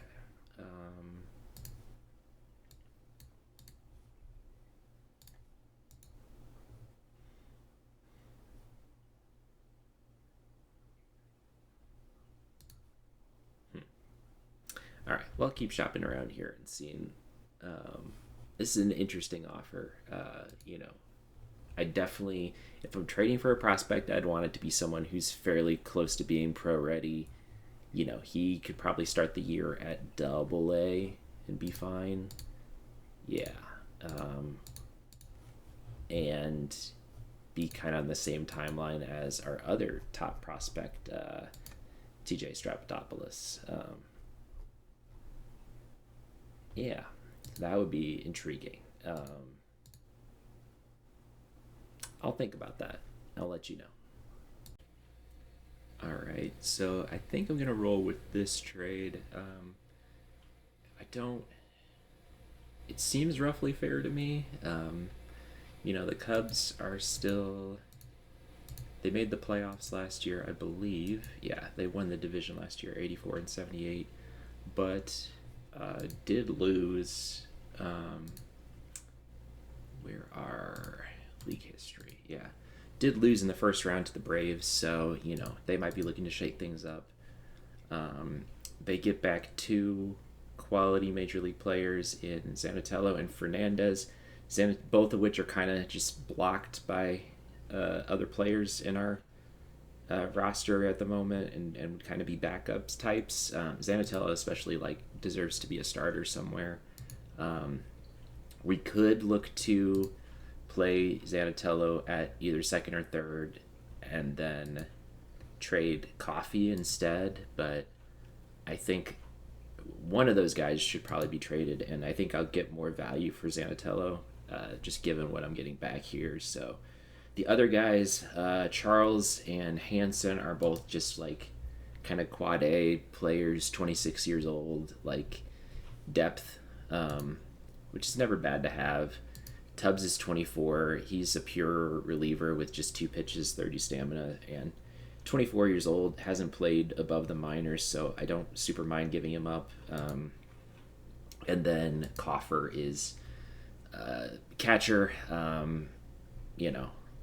looks decent, but again, more just depth than anything else. So really, Zanatello and Fernandez are the 2 big gets in this trade, and then in return, we're getting Karsten Svem. I probably should figure out how to pronounce that name at some point. Who looks like he's pretty close to Major League ready, despite never playing above A ball. A little bit more development, and he can play. He's 23, about to turn 24, like in a few days. So won't have a ton of development left, but does have high work ethic. So even if he doesn't develop fully to his potential, if he gets to be like a 2.5, 3-star player, like I'd be pretty happy with that, and he projects to be a pretty solid starter.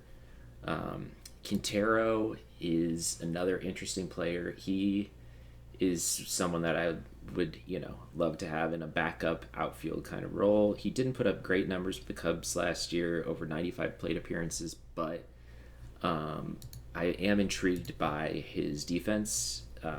He can play all 3 outfield spots and play them really well.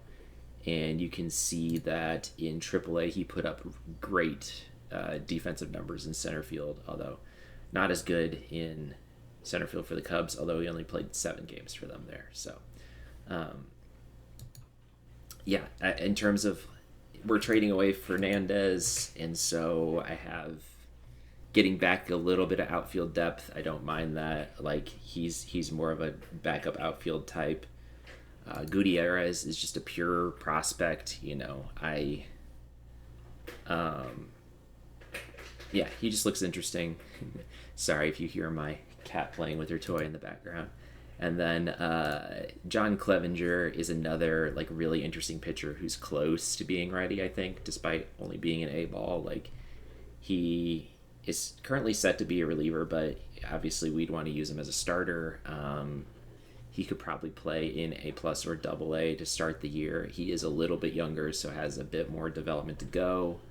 I think both of these 2 are interesting returns, with Gutierrez kind of as a long-term lottery ticket, and then Quintero as someone who can slot in as a backup outfielder for us. So I'm going to go ahead and make this trade. I think this is a good trade to make us better in both the short term and the long term.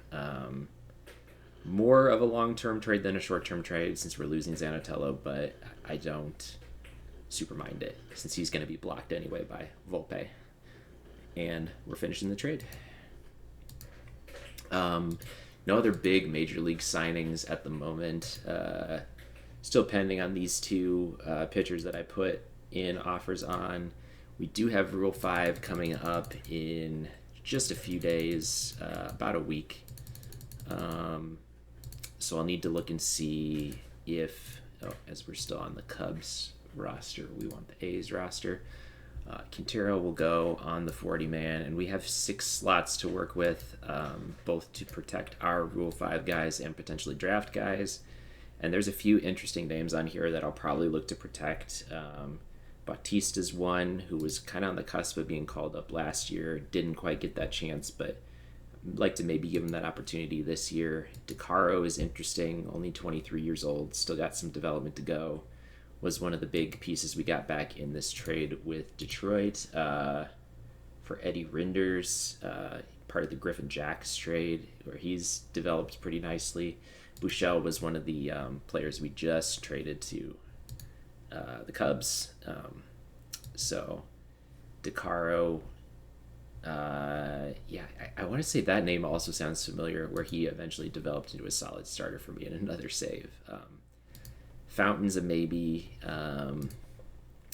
Gomez is a maybe. I think teams value him decently high. I've seen him show up on a few trade lists so far. Guevara looks decent. I'll probably leave him unprotected. Hill looks decent. Probably same for him. Jaworski, again, decent. So probably look to just protect as Lara. I think we've passed him through waivers even, and he's probably not going to get claimed. Mako's good. Montero might get taken, but it wouldn't be the end of the world if he did. Same with Mordon. Like, Mordon projects as basically like a DH with not particularly great ratings. And Vera's still a little raw, I think, to be taken. So I'll probably look to just protect maybe Bautista, DeCaro, Gomez, and draft the rest. We'll look and see, when we get there, as I need to figure out where I want Clevenger and Svem to start. Yeah, I mean, they could both probably start in Double A. I think that's fine. I may not even have the option to send them to High A, depending on how long. No, he's only been a pro for 2 years, so.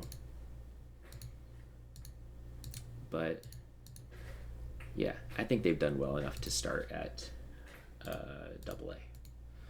So we'll leave them there. Jose Montero. Okay. Yeah, sometimes it just randomly throws in another player in there. So, anyway, yeah, we're going to keep simming.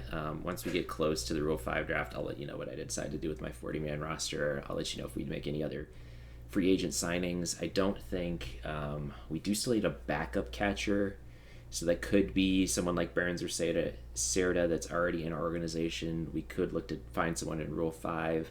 I'll probably wait till after Rule 5 to fully, figure that out, just because, I mean, there are occasionally good catchers available in the Rule 5. I did notice when we were looking through trades that that the catcher for San Diego, who I briefly thought about trading for, who's not Ethan Salas, Brady Neal, was acquired by them in last year's Rule 5 draft. So we could look to see if there's another player like him available.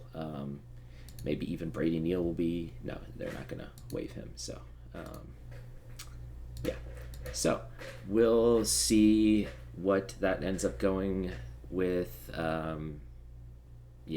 And I'll probably sim to close to the Rule 5 draft, and I'll let you know where the roster kind of shakes out when we get there. So, see you then.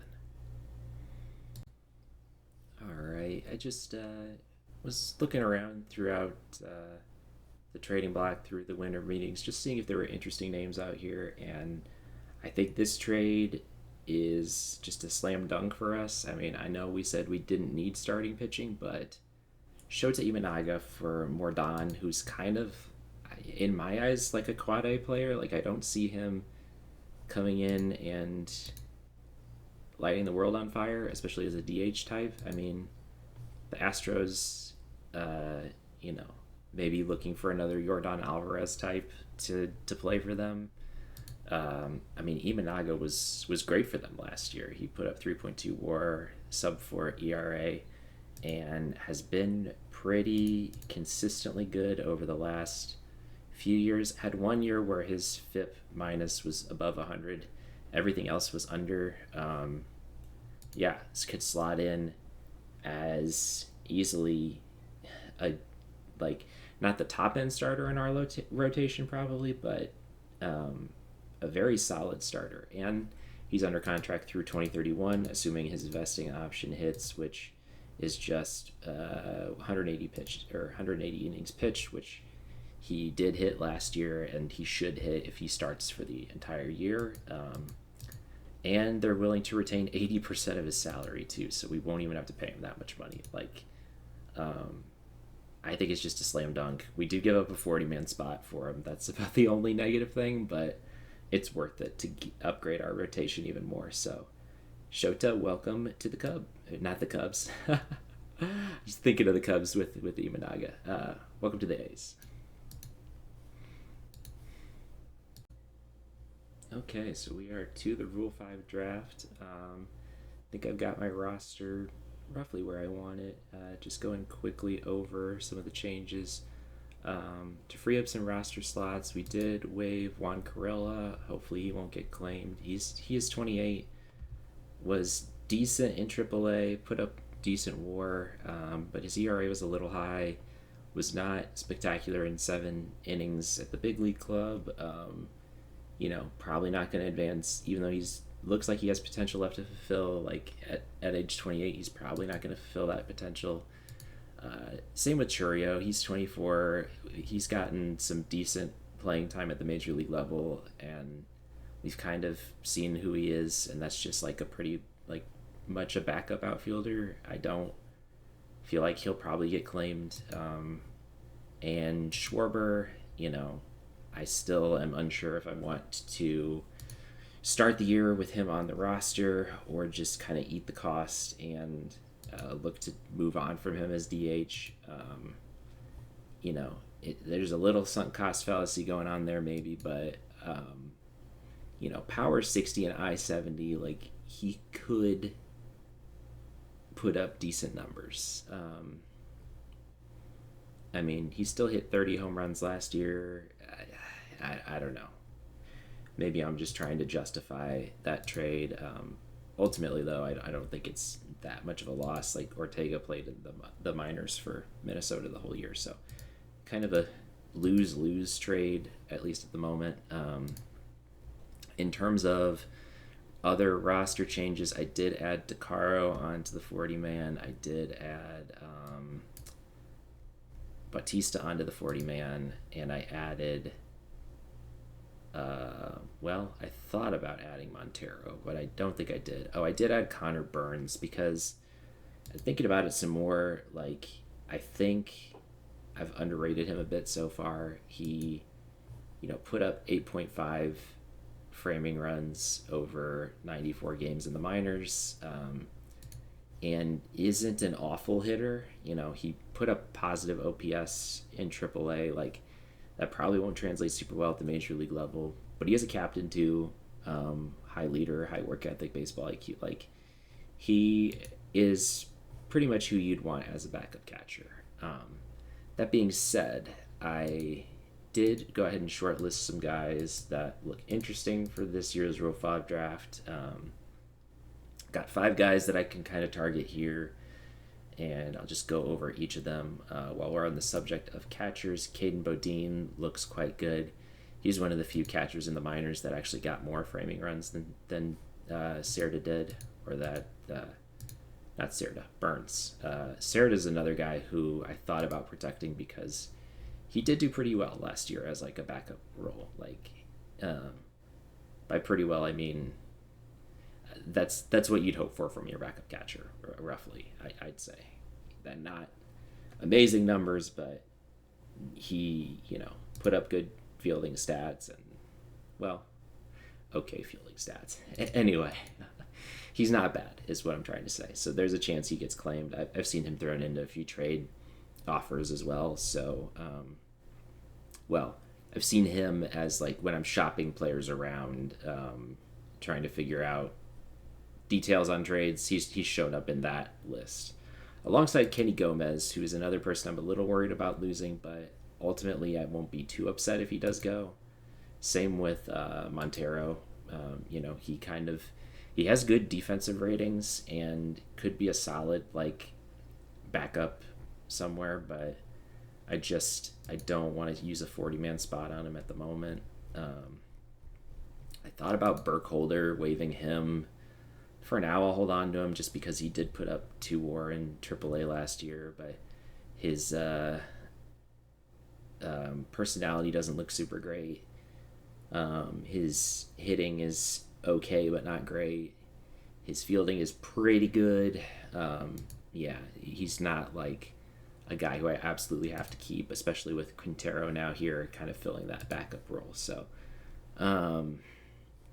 yeah, in terms of other guys I was looking at on the short list, going over the other batters on here, Wade Shelley, he is another really intriguing name, and he might be someone that would lead to Burkholder being waived because he's only 23, still has room to develop, projects to be a decent hitter already, even though he didn't really do much at the minor league level. But his fielding, if you look at his numbers, he put up 22 ZR over 143 games across various minor league levels. That's pretty insane. Like, I'd say that's almost good enough. I mean, 60, 75, 60.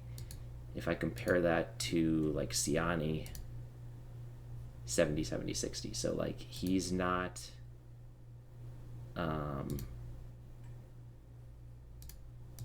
not that far off. Just 5 outfield error off from Siani, who was, a 70 rated center fielder and put up great center field numbers for us last year. Defensive numbers, anyway. So I would not be sad at all to get him in the Rule 5, use him as a fill-in player or backup for the year. Like, he seems pretty solid.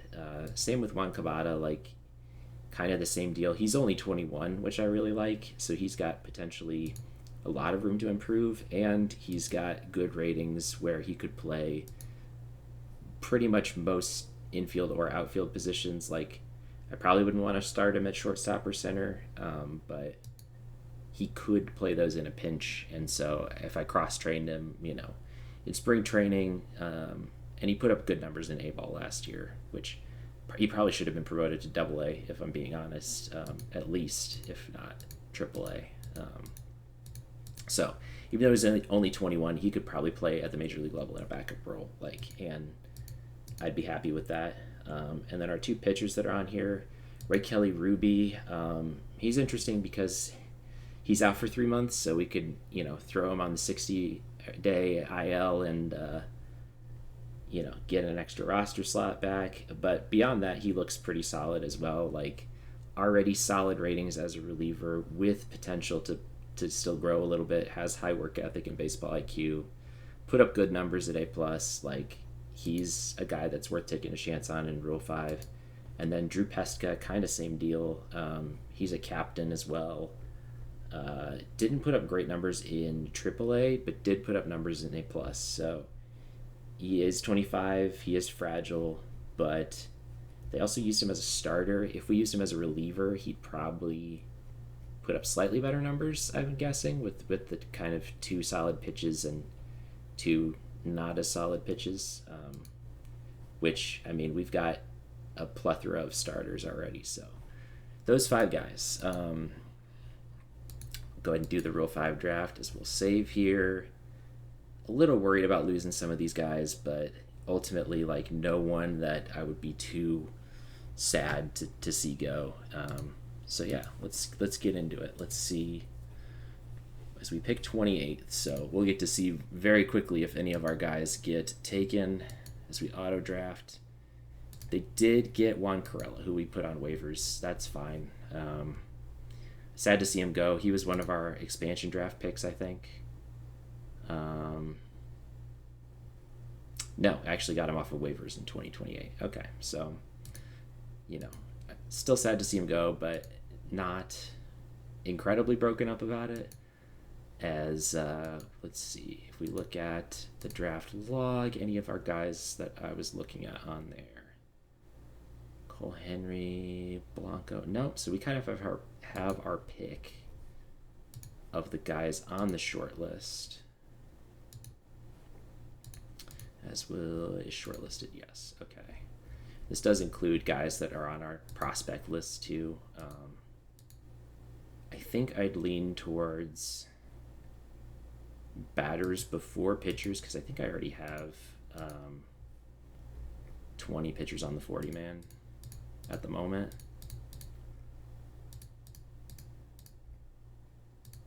As I count here, very thrilling content. Yeah, so I have 20 pitchers, and So I could even look to draft more batters than pitchers just to keep that split roughly even. But you know, I've kind of picked guys that I liked already. So let's go with. Did I even talk about Caden Bogenpaul? I did not. So he was another guy that I threw on here that looks like a decently legit two-way player. He's intriguing. You know, he could play your backup outfield. He could be a decent reliever, I think, with potential, slight potential to grow. Yeah, so I'd be interested to kind of try him out. As it is, I think, you know, Wade Shelley is probably the most intriguing option out of all of these, just because of he had insane numbers for AAA, for minors, in terms of fielding. Yeah, he's just the player that I'm most excited about. So we'll go ahead and draft him. And let's see, didn't lose any other players. Who else got drafted? Gabe Davis. No one else. Dax Fulton is an interesting name. I think I had him at one point in a save, and he turned out he had one really good season and then kind of busted after that, if I remember correctly. So, all right, so let's see. I think it's between Bogenpaul and most of these guys are on our minors. You know, Jaworski, Lara, Montero. Bodine is not. I'm tempted to get Bodine and just let those two duke it out for the backup slot in spring training. I think I'll do that, as they kind of seem to be valuing different things than I am. And yeah, Enzo Polino, he's kind of a whatever player. All right, Bogenpaul, let's do that. And then Brendan White taken. Yeah, it's kind of whatever. Kabata, we'll do Kabata. He's young, but I'm interested to see if he'll keep progressing. All right, and then we do have one more open roster slot. Can kind of take a flyer on one of these pitchers, either Pesca or Ruby, I think.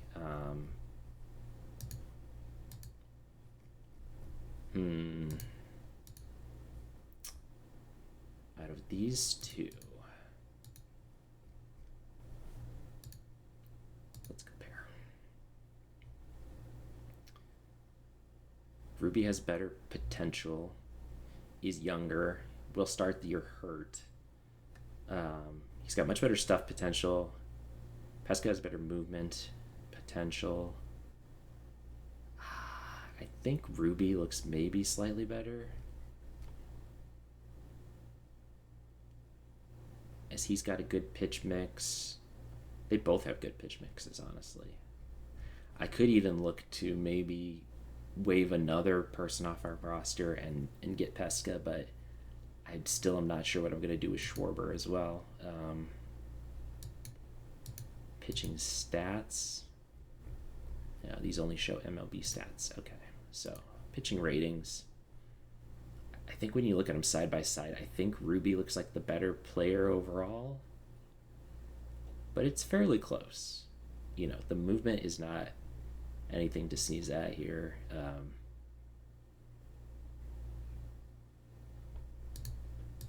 Just for fun, batting ratings. Okay, they're both not good batters. All right, let me look at both of these guys in isolation again. Pesca and Ruby. Okay, let's go with Ruby.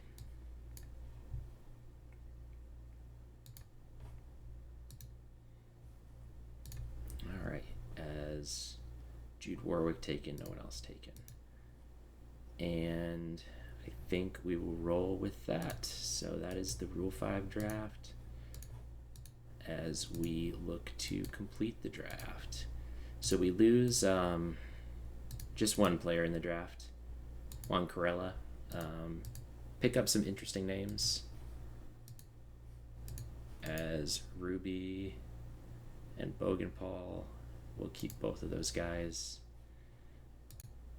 as starters for now. I don't know if it really makes a difference, but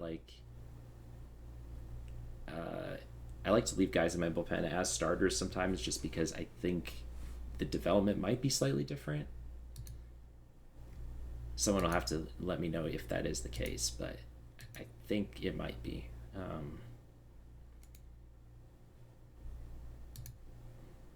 Okay. So, yeah, I guess that's the Rule 5 draft. Waiver wire, anyone else interesting in there? No, not really. Okay. So the next interesting thing here, I've been recording with a random Reddit page on the background. Hope you enjoy our baseball. Oh, that's great. All right. Yeah, so Rule 5 is done.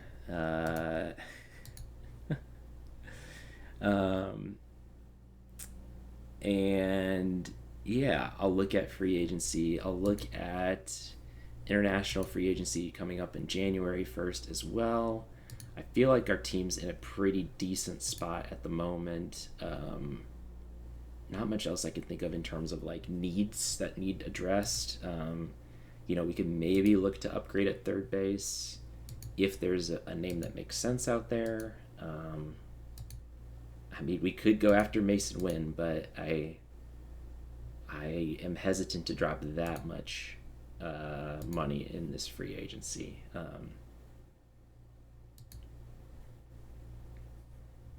Now let's look at infielders. Perdomo is interesting. Could play third. What kind of a contract is he looking for? Looking for a 3-year, $13 million deal. Maybe. Arias could play third. He's fragile. Astros want him for $12 million. We could look at Rocio.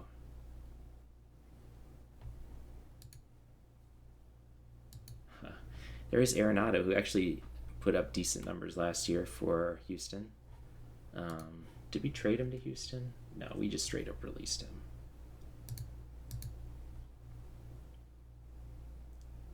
And then Arias. Did I look at Arias? I think I did. Yeah, I did. Okay, so Brian Hayes. It is somewhat intriguing to try and sign one of these guys since it's not a super long-term deal.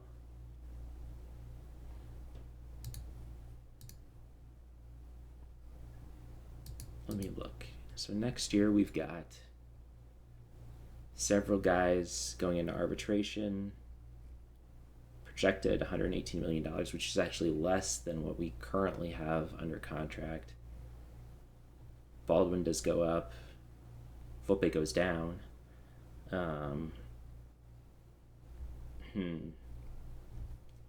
our accounting looks good. Yeah, we're set in terms of projected to profit $5 million this year.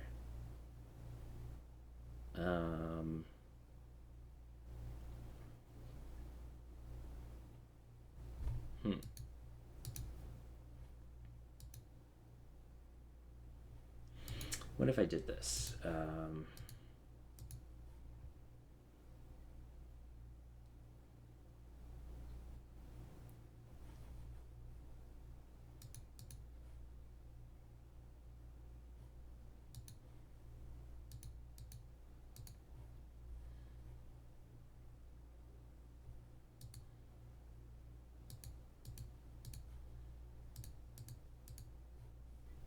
something like that, where he's on the books for much less salary in age 31 and 32 seasons.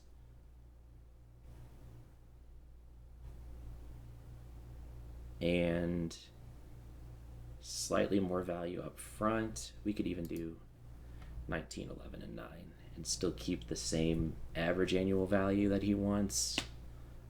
Just the money's shifted around a little bit. I don't hate that. Okay. We may have to play with a little bit less in the development budget or scouting budget, but I can always make those changes before preseason. Yeah, so I'll let you know what we decide to do. I'll stop at January 1st.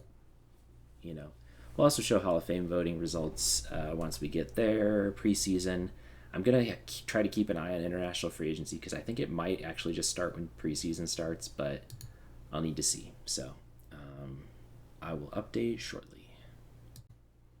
Alright, so I don't have to keep playing the waiver wire game with Schwarber, who refuses to go to the minor leagues. Gonna go and make this trade. Rangers offering Sean Gamble, who doesn't look amazing, but at least could be a solid utility kind of guy, can play multiple spots, decent offense, put up not amazing numbers in limited time for them last year. And I do save $4 million by trading him this way instead of outright releasing him, so I don't mind that. Danny Lopez is kind of just a throw in. He's a reliever who probably will never reach these potential numbers, but you never know. So why not? Doesn't cost anything extra to throw him in there, and we'll go ahead and complete this trade. As Gamble, I will try to see if I can pass through waivers without having to put him on the 40, because that will free up a spot. So yeah, we're going to keep going, and I'll let you know about free agent signings as well.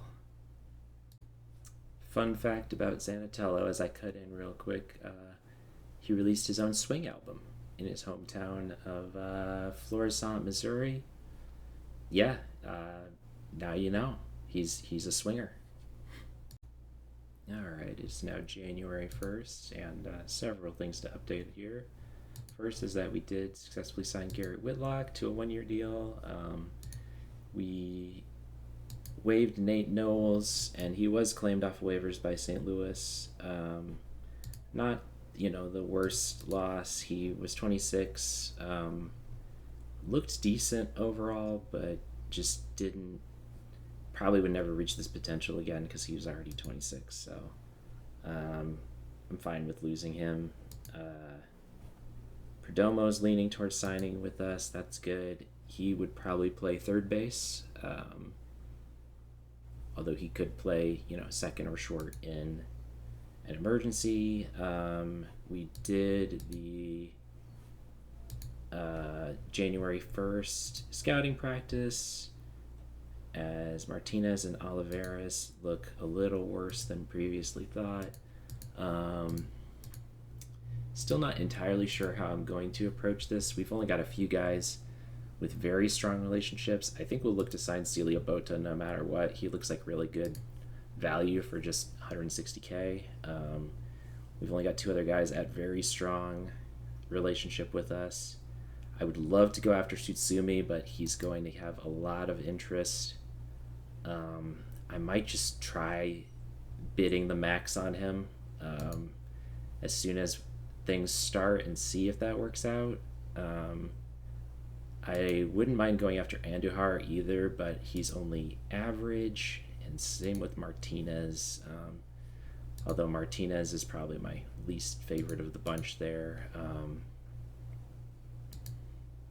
Yeah, Gonzalez might be worth going after since he is very strong. Armas might be worth going after. I think probably what I'll look to do is for sure sign Bota and then offer the rest on Tsutsumi, whatever I don't offer to Bota, and then maybe go after Andujar if it makes sense, and otherwise look to go after Armas and Gonzalez, and then fill in with the rest of these guys as needed.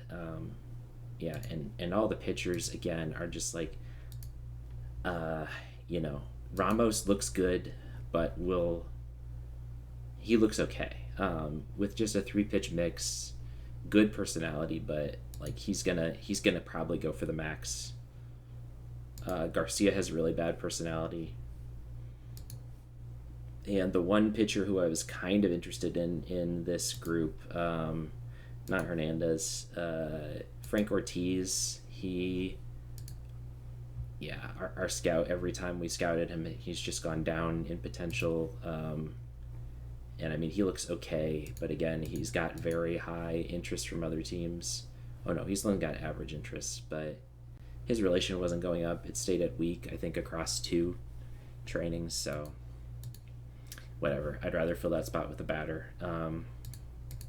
And we got lots of development lab updates. So Gary Daly frustrated, Kevin Davison excelling, 2 on tracks for Sharpton and Dingus, lots of frustrated for everyone else. So let's kind of look and see where things stand. Okay, so Strapidopoulos looks like he's close to that borderline where he would potentially lose ratings. I don't love that, so I might just look to pull him out. Same with Holman.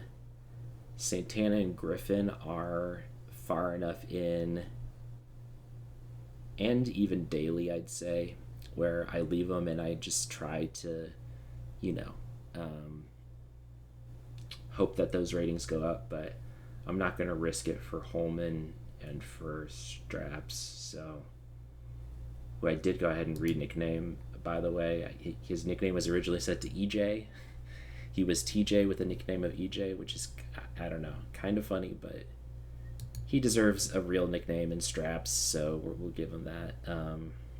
Okay, so let's pull out Holman, and we'll pull out Straps. And so we've got slots to throw in, I think, 2 guys for just a 4 to 5 week drill. It won't be swim. Let me see. We've got, some Rule 5 guys that look interesting. We've got Wyatt Sanford, who looks interesting. He was a waiver claim. There's always Steven Martinez.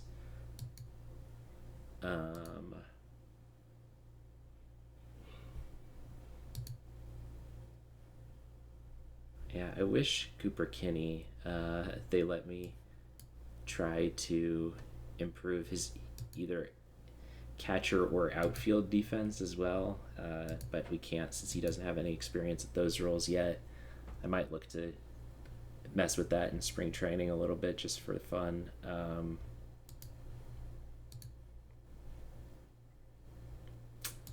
Yeah, let's see. Okay, do we have any prospects that need defense badly that we haven't thrown in here yet? Dozier, he already looks pretty good defensively. Grant is already in there. Gutierrez was a guy we just traded for. He might be a good option. Selman might be a good option for catcher defense, because we don't really have much in terms of top catchers in our system. Yeah, Luke Stevenson, according to our prospect ranking, is our top catcher, which is not ideal. Vera Stack. Yeah, I mean, we can go for Selman maybe. Selman improving catcher defense. All right, and then let's look at and see if we've got guys that have really good speed but not as great steal. I mean, there is Connor Griffin, who I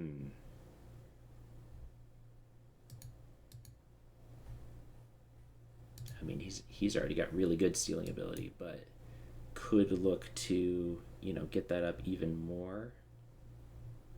Same for someone like Keyshaw.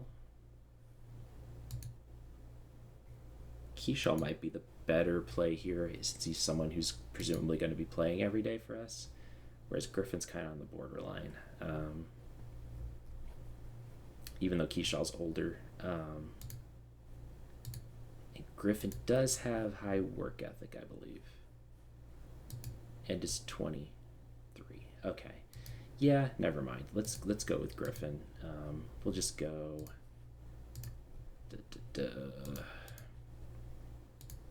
Griffin, go for base stealing. Yeah.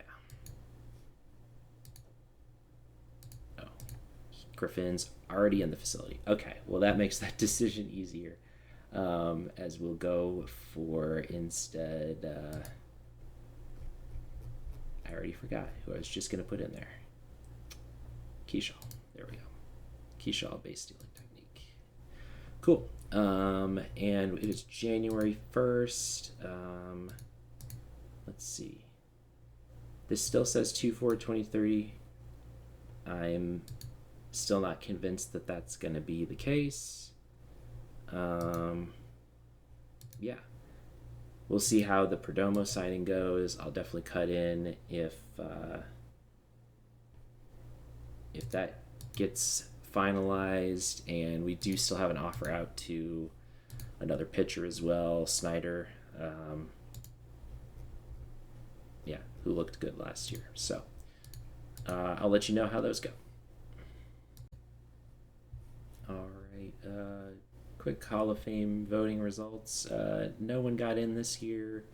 Ryan Braun was the top vote getter with 52.9% of the vote. Votto, Wainwright, Price, and then Matt Carpenter, Lance Lynn, Daniel Hudson, Dallas Keuchel. I never know how to say his name. Kid Cucci. Keuchel. Yeah. Can you tell I didn't follow Houston much during their run? All right. All in their first year got dropped.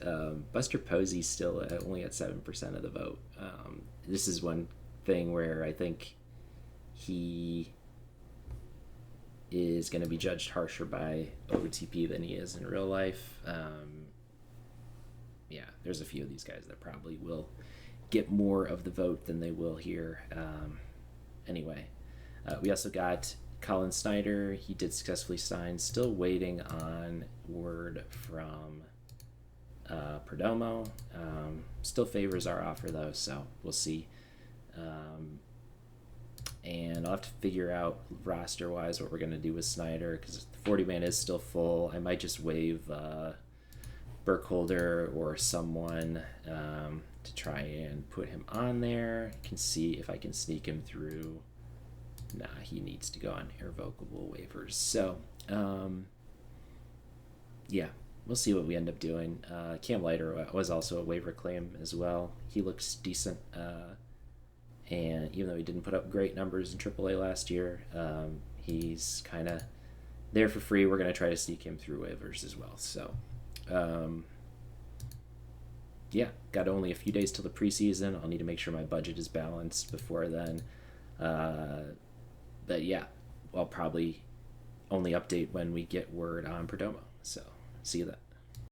All right, one more quick update as we're still waiting on Perdomo.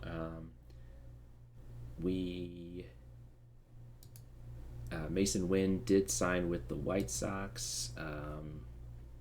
He signed for 5 years, $180 million, so about $36 million a year, which is not too far off from what we paid Volpe. Yeah, we actually paid Volpe a little less than that, and then he's got the two team options, which I think it makes his contract look a lot bigger than it actually is, when really we can cut bait for $6 million in either of those years if we don't want to bring him back. So I'm pretty happy with the signing overall. I think that's still probably a better deal than for Wynn. although I think I would have been happy with either of those guys. Our two short-term development lab guys, Selman is frustrated with his progress at catcher, and Keyshaw is currently on track for base stealing. So let's go ahead and see. I actually haven't looked yet. Okay, so Selman is like right on the cusp there. I think I'll take him out and throw in someone else for a short-term program. Let's see. We could just go absolutely crazy and throw in someone like Wade Shelley or Kabata and just look to make them an absolutely elite defender, which I don't hate that idea, honestly, given that they're both hard programs anyway. Who's the more interesting name of the two to do that with? Probably Wade Shelley, since we don't have Siani locked up long term. Yeah, let's go for it. Why not? He's got high work ethic too, so let's see how that goes. And still waiting on word from Perdomo, but yeah, hopefully he'll make a decision soon. I did waive Griffin Burkholder to make room for Colin Snyder as well. So yeah, so we'll see how that goes. I think no matter what, I will be able to throw Ruby on the 60-day IL to start the season before preseason begins, so that should free up our last roster slot. Hopefully Burkholder make it through waivers without getting claimed. I think there's a decent chance of that. Yeah, so let's just go until we hopefully get Perdomo. We'll see. All right, so the day has finally come. Perdomo has accepted our deal. He is listed at shortstop. We're going to look to make him our starting third baseman instead. So if we force him at third base and take a look at our new lineup here. Why is he not showing up at third? Oh, I know why. Because he's not actually on the roster yet. We will... yeah, I'll wait to actually put him on the roster until I can throw Ruby onto the 60-day IL. As preseason is set to begin, fans are loving the moves this out season. I'm pretty happy with them as well. Yeah, we're looking to make about 6% more money, which is good. Looking to run at a slight loss this year, but when you take into account that we started the year with a $16 million balance and we get $14 million in revenue sharing, will still come out at about $16 million overall. So, and that's if we spend the full $25 million on the draft. And I left scouting and development the same for now. So, I think international free agency, we are actually only able to spend up to $5.2 million, so that can be slightly adjusted as well. And in fact, let's just go ahead and do that now while I'm thinking about it. Yeah, just to make those numbers accurate. All right, so yeah, we still are projected to be at $16 million. Okay, I don't know how that works out exactly. Because our owner's going to take $2 million or some share of profits in cash no matter what. So anyway, either way, we had the money to do this. I think it makes sense. Perdomo's not on a super long-term deal. We have him through age 32, where he'll probably be our starting third baseman this year. Might be a backup as the years go on, but he projects to be a very solid defender at pretty much any position we could put him at in the infield.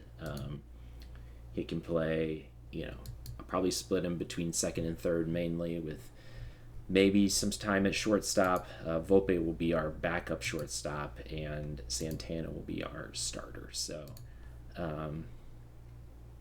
yeah, so we'll go ahead and go to preseason here, and then I don't think there's going to be much else after preseason until the start of international free agency. So I will see you then. All right, so preseason has officially begun, and it looks like, as you can see, yeah. So initially, international free agency set to begin on February 4th. It looks like if that's set after the start of preseason, it goes ahead and moves it up to the first day of preseason instead.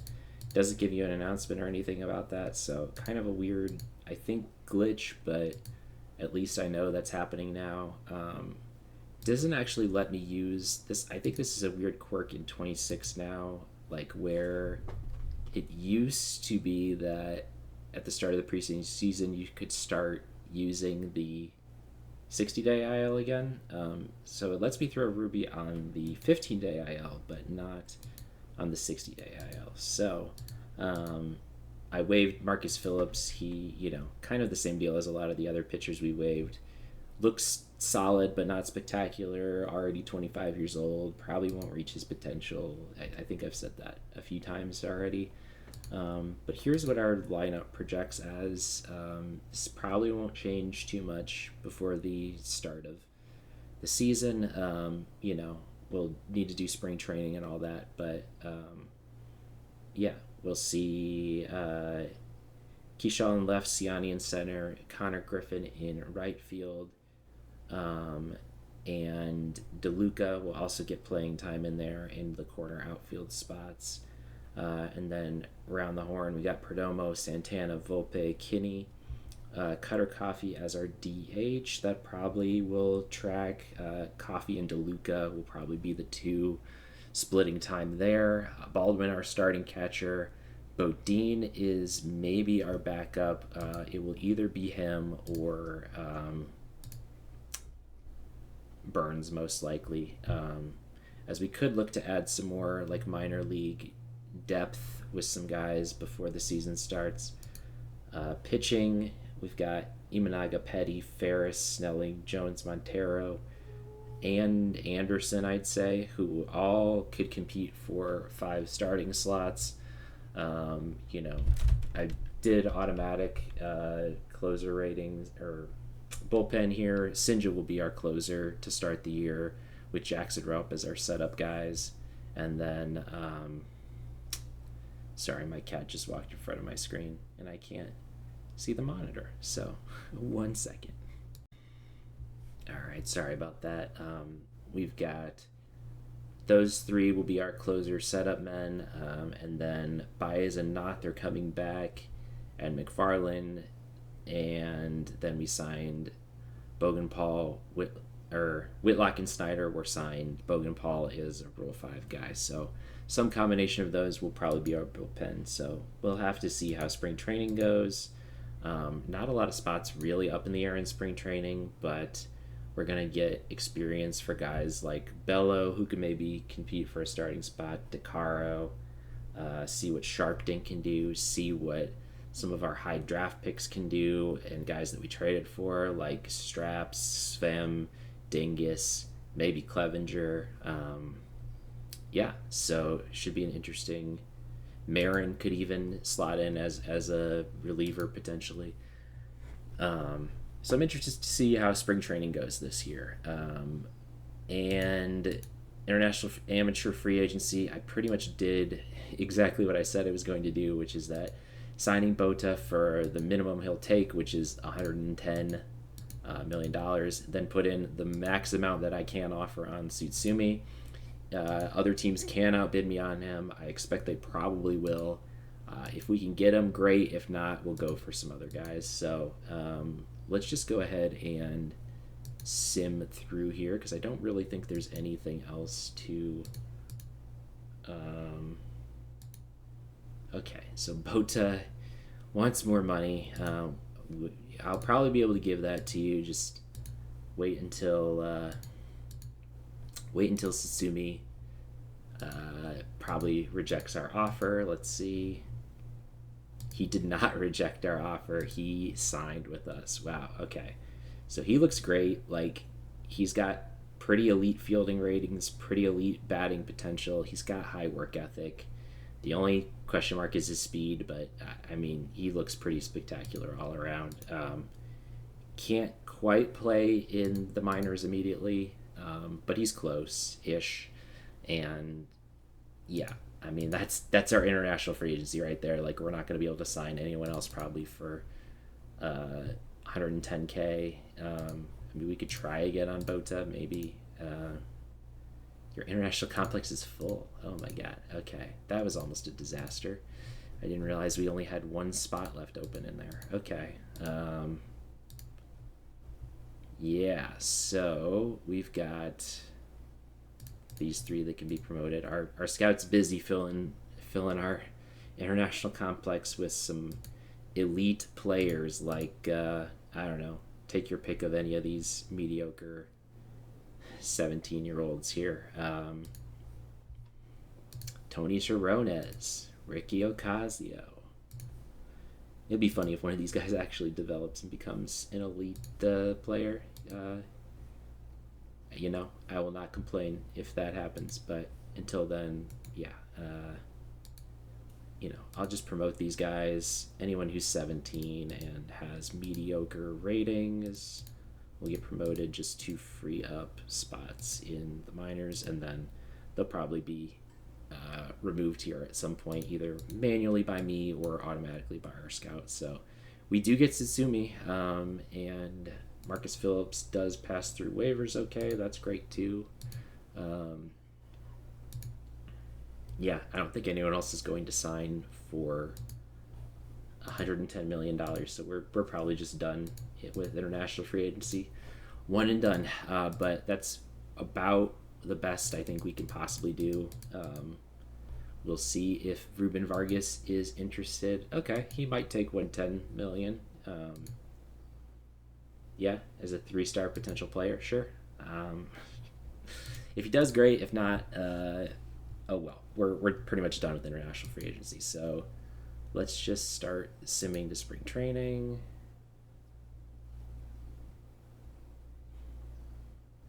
As we save. Anything interesting in the potential here? Shelly goes up in potential. Like to see that. Kind of wonky here, but sure. Yeah. Perez. Selman drops to a 3-star potential, but does see his individual ratings go up. Does see his catching defense go up too. I don't mind seeing that, even though he failed his development lag, or rather, I pulled him out before he could fail. Yeah, let's see. Will Vargas sign? You will sign. Okay, so we also get 3-star potential player Ruben Vargas for super cheap. That's one thing I don't quite get is like it seems like the relationship and league interest is maybe not always fully representative of like what players actually think about signing with your team. We had Bota who had a very strong relationship, low league interest, and we got outbid on him versus Vargas who had weak relationship and I think higher than low league interest, and we got him for basically nothing. So anyway, I'm gonna go ahead and sim to spring training. I don't think there's gonna be anything else interesting before that point. Maybe look to sign some guys that are still out there on minor league deals.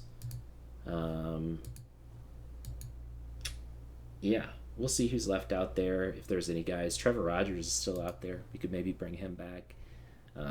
Probably not, but we'll see. Arenado's still out there. See if there's any guys that would want to come in on minor league deals. Shea Langoliers.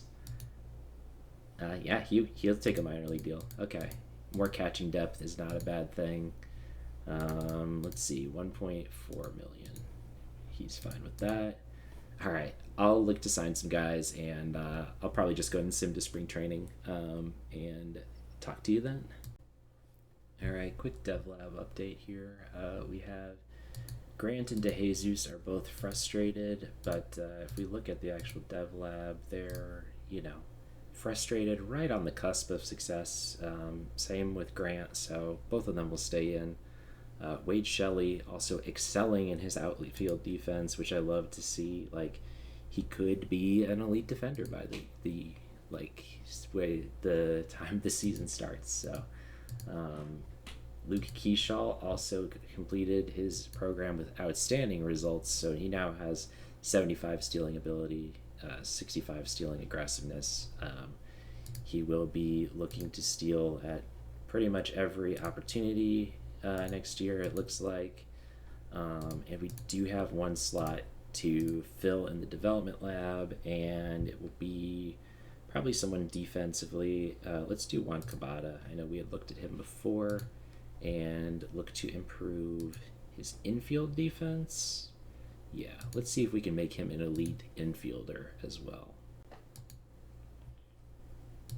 And we'll keep going to spring training.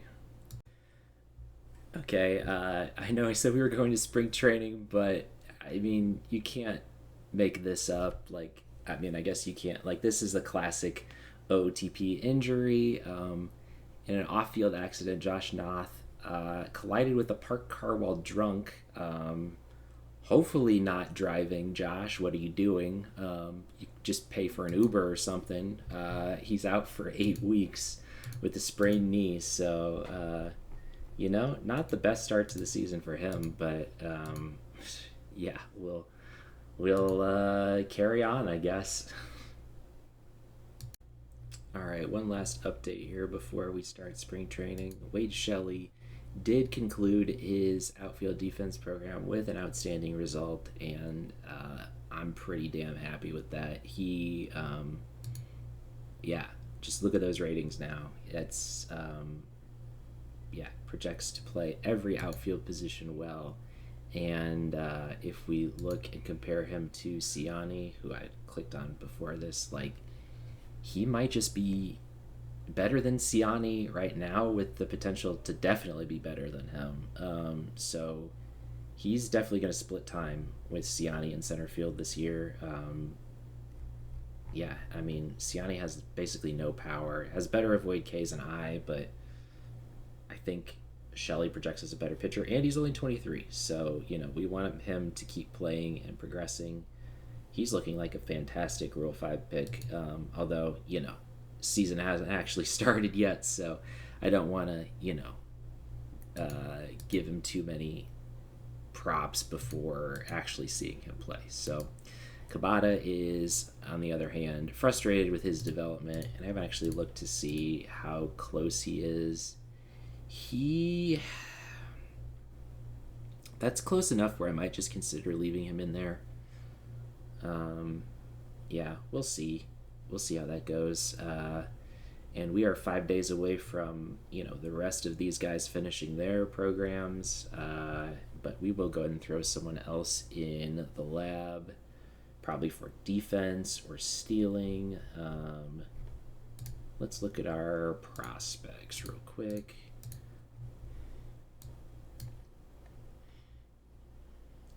DeJesus excelling. Yeah, we've got 3 people excelling in their program currently, although DeJesus is right on the borderline. Let's hope he keeps it up. 2 on track, 2 frustrated. Like, pretty good results overall for most of these programs, if they stick. We could do Gutierrez or Young for their defense. Chang Ho Cho has low work ethic. Who's got high work ethic? Michael Young does not. Gutierrez, unknown. He's got good character. Not much to dislike. Sure, why not? Alright, let's just do this really quick. Go to prospects, go to all players, and we want high work ethic. We're going to look at batting ratings. Who's got high speed and maybe low-ish steal? Slade Caldwell is someone we traded. He was part of the Drake Baldwin trade. need to adjust this before the season starts. Santana, we could look to make even better at stealing. That's kind of an intriguing option. We could look to improve his defense as well, which is a very tempting option. Or Sanford, even. We could do defense or stealing ability. Yeah, let's see. Let's look at fielding ratings. Who has just not great defensive ratings, but is a top prospect? Gary Daly, I think he's in the lab already. Mark Webster. We want all batters. I'm not particularly interested in looking at my pitcher's defense or stealing ability. Eddie Cruz is kind of interesting, and honestly, like, he's probably only brought down in his potential by his defense. We could try someone like Virastek or Webster. Webster's 22, though.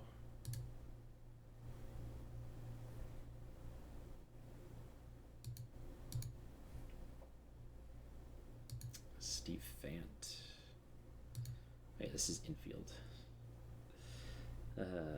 Yeah, I mean, I don't really mind if my outfielders don't have good infield defense. All right, although Acevedo, he's only a 2-star potential. Oh, Zanatella's still in there too. Okay. Yeah, I mean, let's just go for Santana. Santana base stealing. Oh no, he's already in there. I'll have to wait. So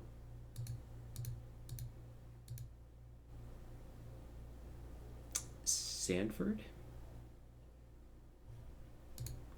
base stealing or Sanford defense. Or I could look to make Giovanni Dozier an elite defender, which is intriguing. Or Brady Gerhard, who's potentially closer to the major leagues. Kind of a forgotten about guy, even though he was our round 2 pick. He just kind of did okay in A-ball and just chugging along here. Okay. Yeah, you know what? We'll give you your shot, Brady.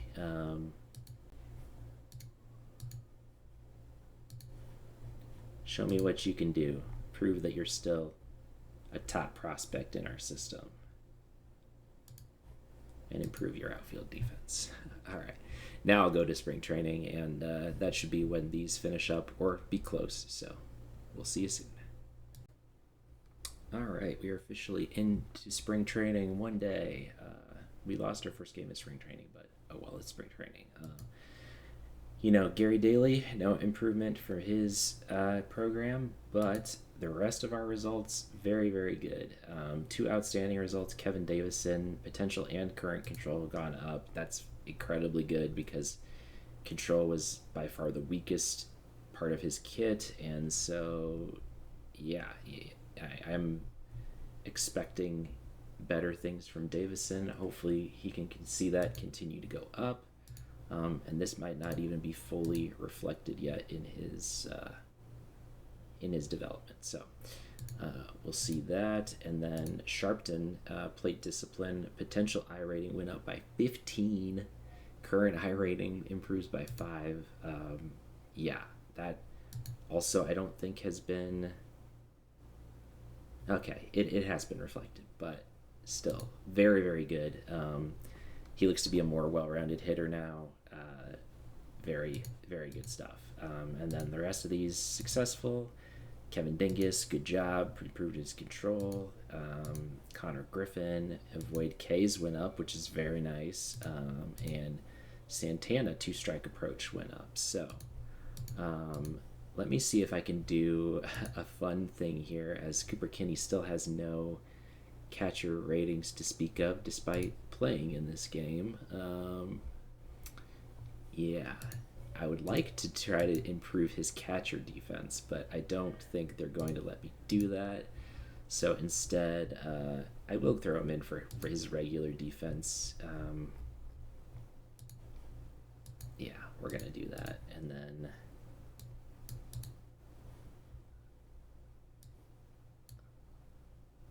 Oh, it will let me do catcher defense. That's fun. Okay, let's go for it. He's got mediocre catcher ratings. I'm very intrigued to see, like, could Cooper Kinney be our backup catcher this year? I've cross training a few different guys. Cutter Coffey's gonna train at first base to hopefully be, since we have Perdomo, who's now our starting third baseman. Coffey can kind of slot in as the backup at either first or third. I think I like that idea. And then, Kabata, who's a Rule 5 pick. He has good outfield ratings. Currently trained at second and shortstop, so I'm going to try to train him at left and right field spring training as well. Volpe's going to be our primary second baseman, so that's where he's playing in spring training.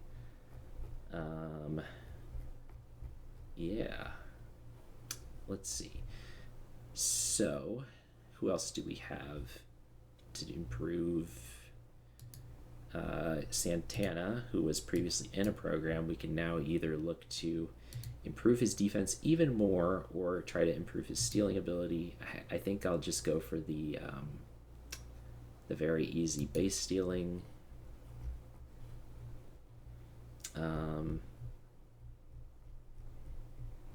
Let me go ahead and fill these in, and then I'll cut back to this so you don't have to listen to me hem and haw here.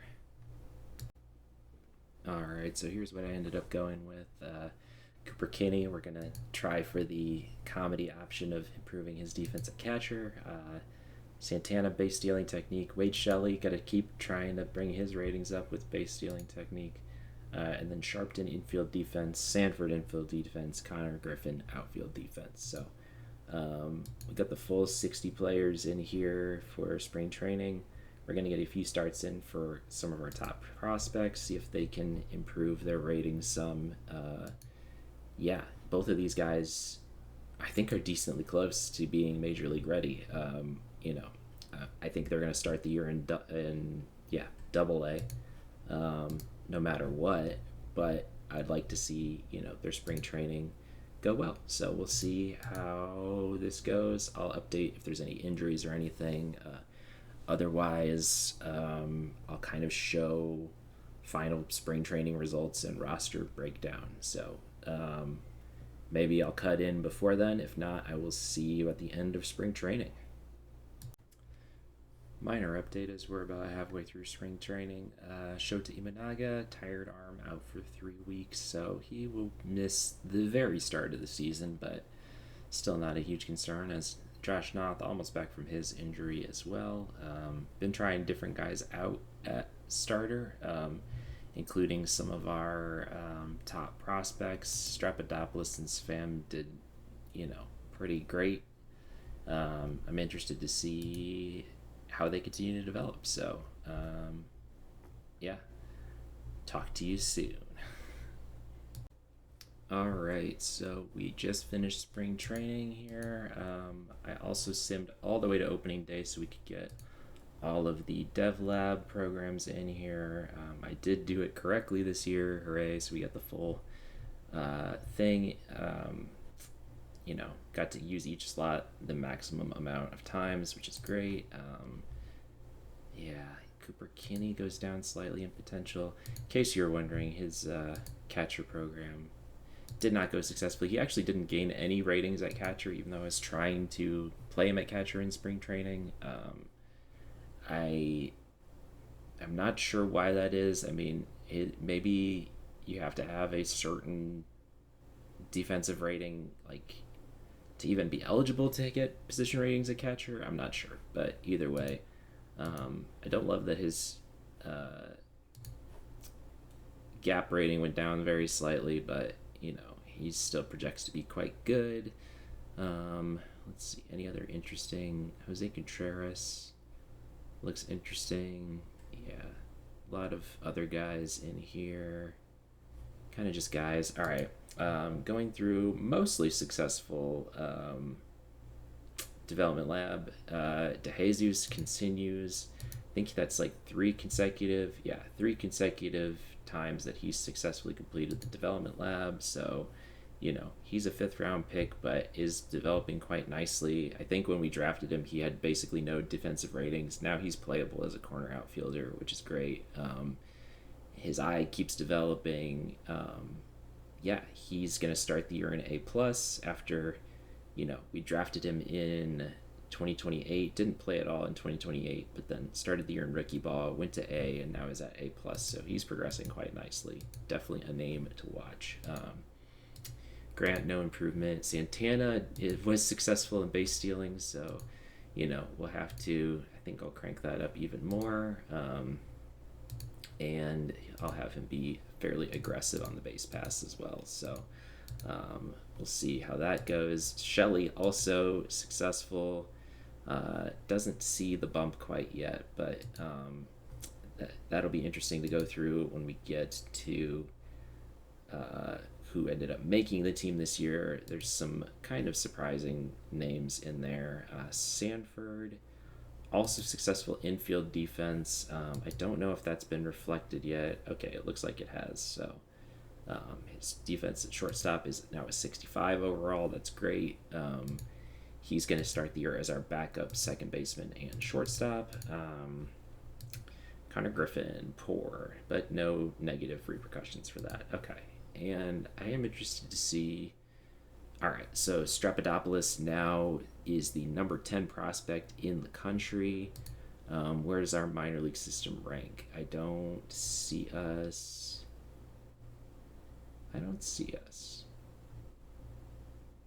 I'm apparently okay. 5th. That was higher than I was expecting, so that's why I didn't see it. Tsutsumi, who we just got in international free agency. I mean, he's not ready to play in rookie league ball yet, I think, but he should be quite good if he lives up to his potential. Same with Strapidopoulos. Like, he could pitch potentially this year. He's looking quite good. And then Rainville's still on there as 73rd overall prospect. He's progressing decently well.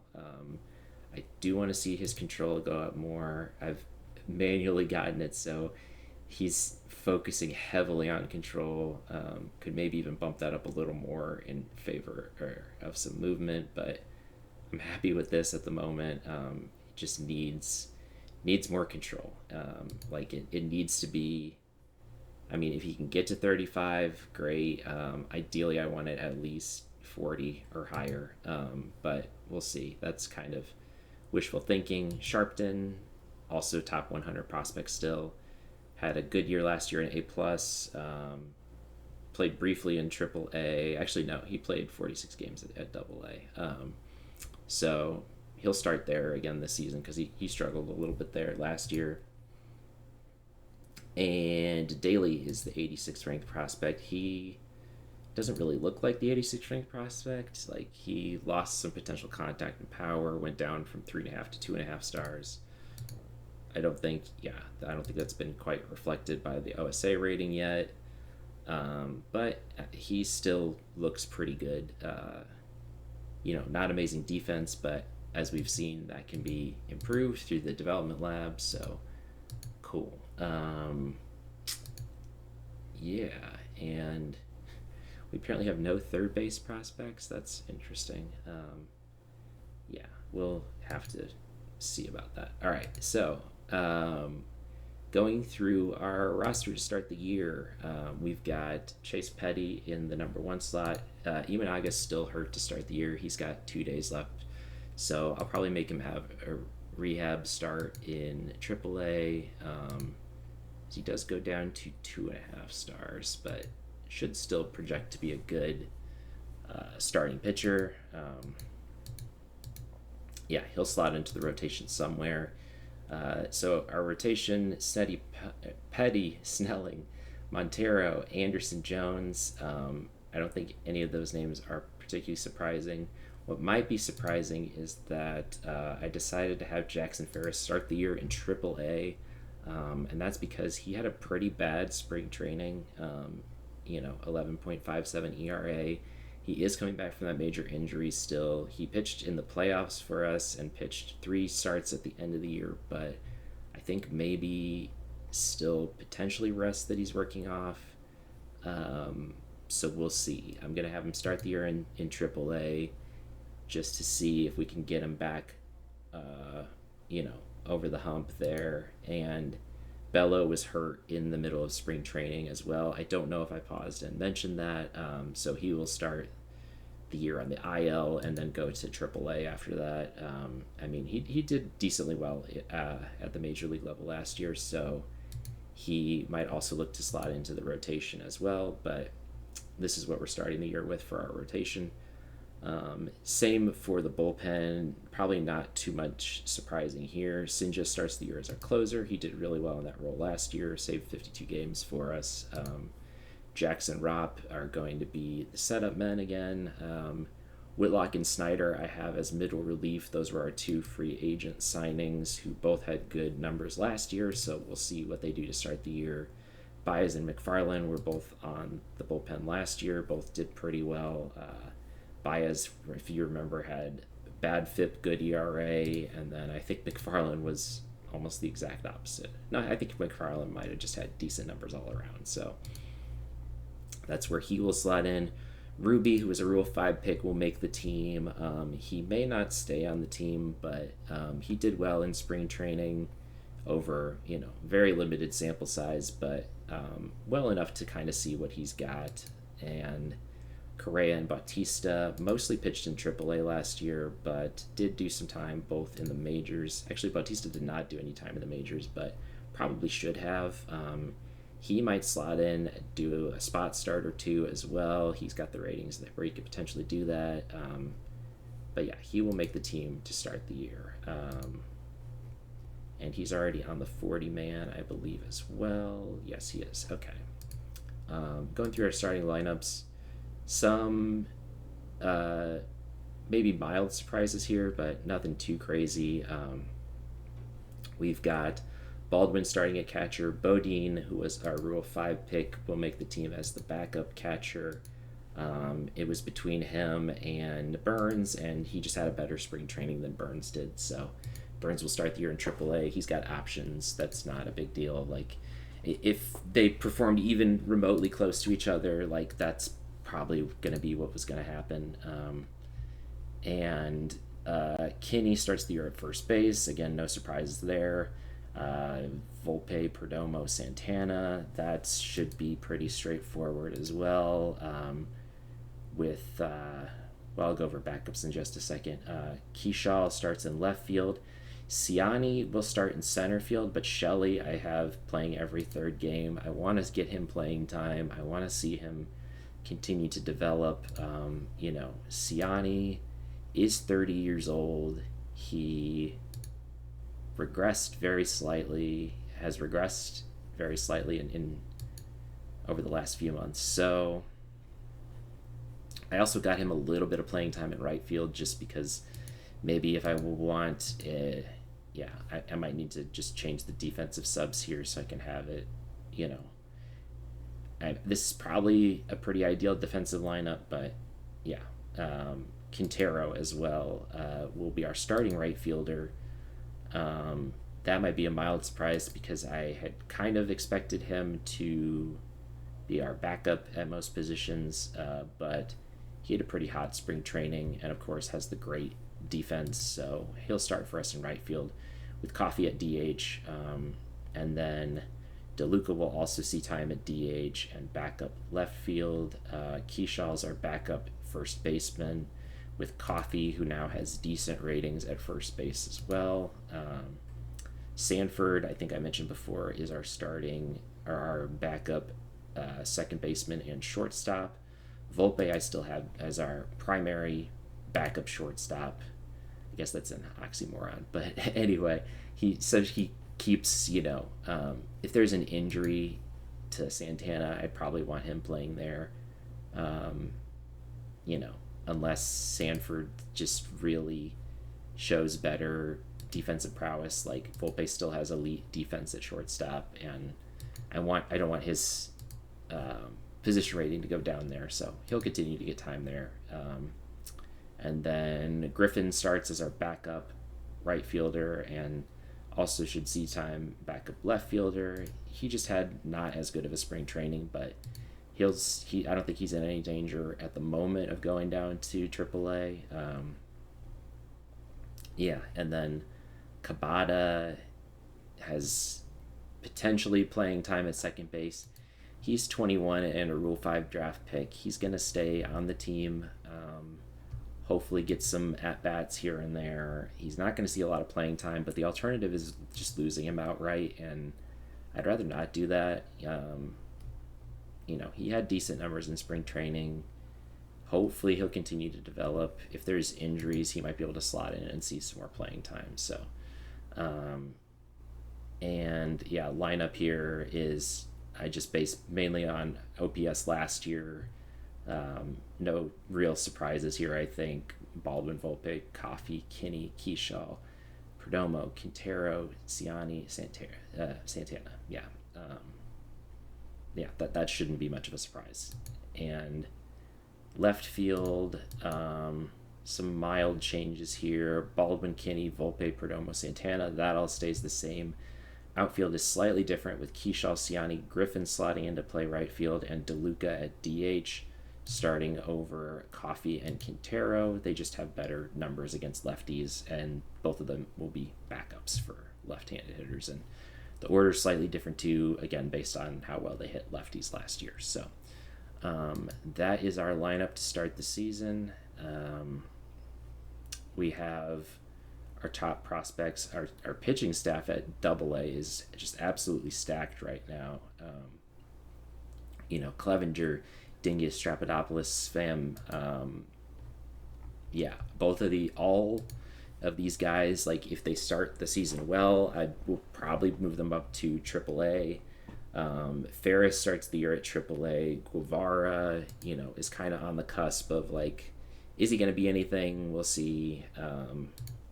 And Owen Hall's an interesting name too, where he's 24, but has some potential that he hasn't fulfilled yet. So we'll again see how he does.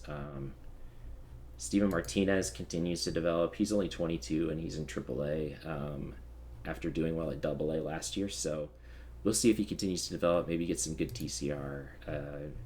And other top prospects, Sharpton I mentioned, starts at AA.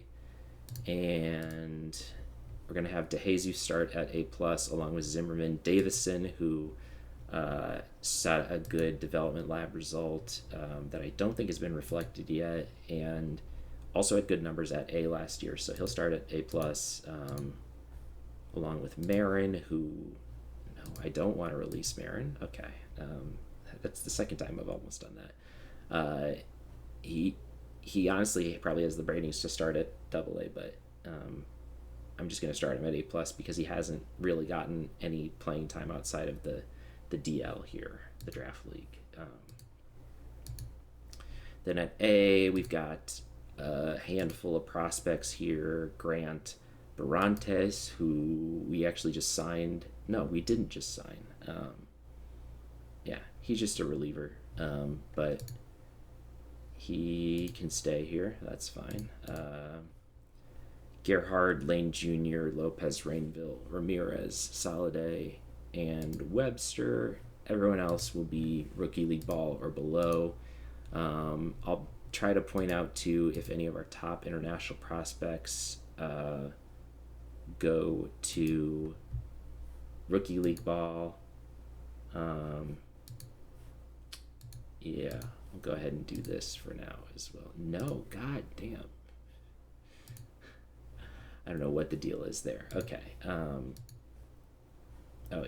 I had manually adjusted this. That's right.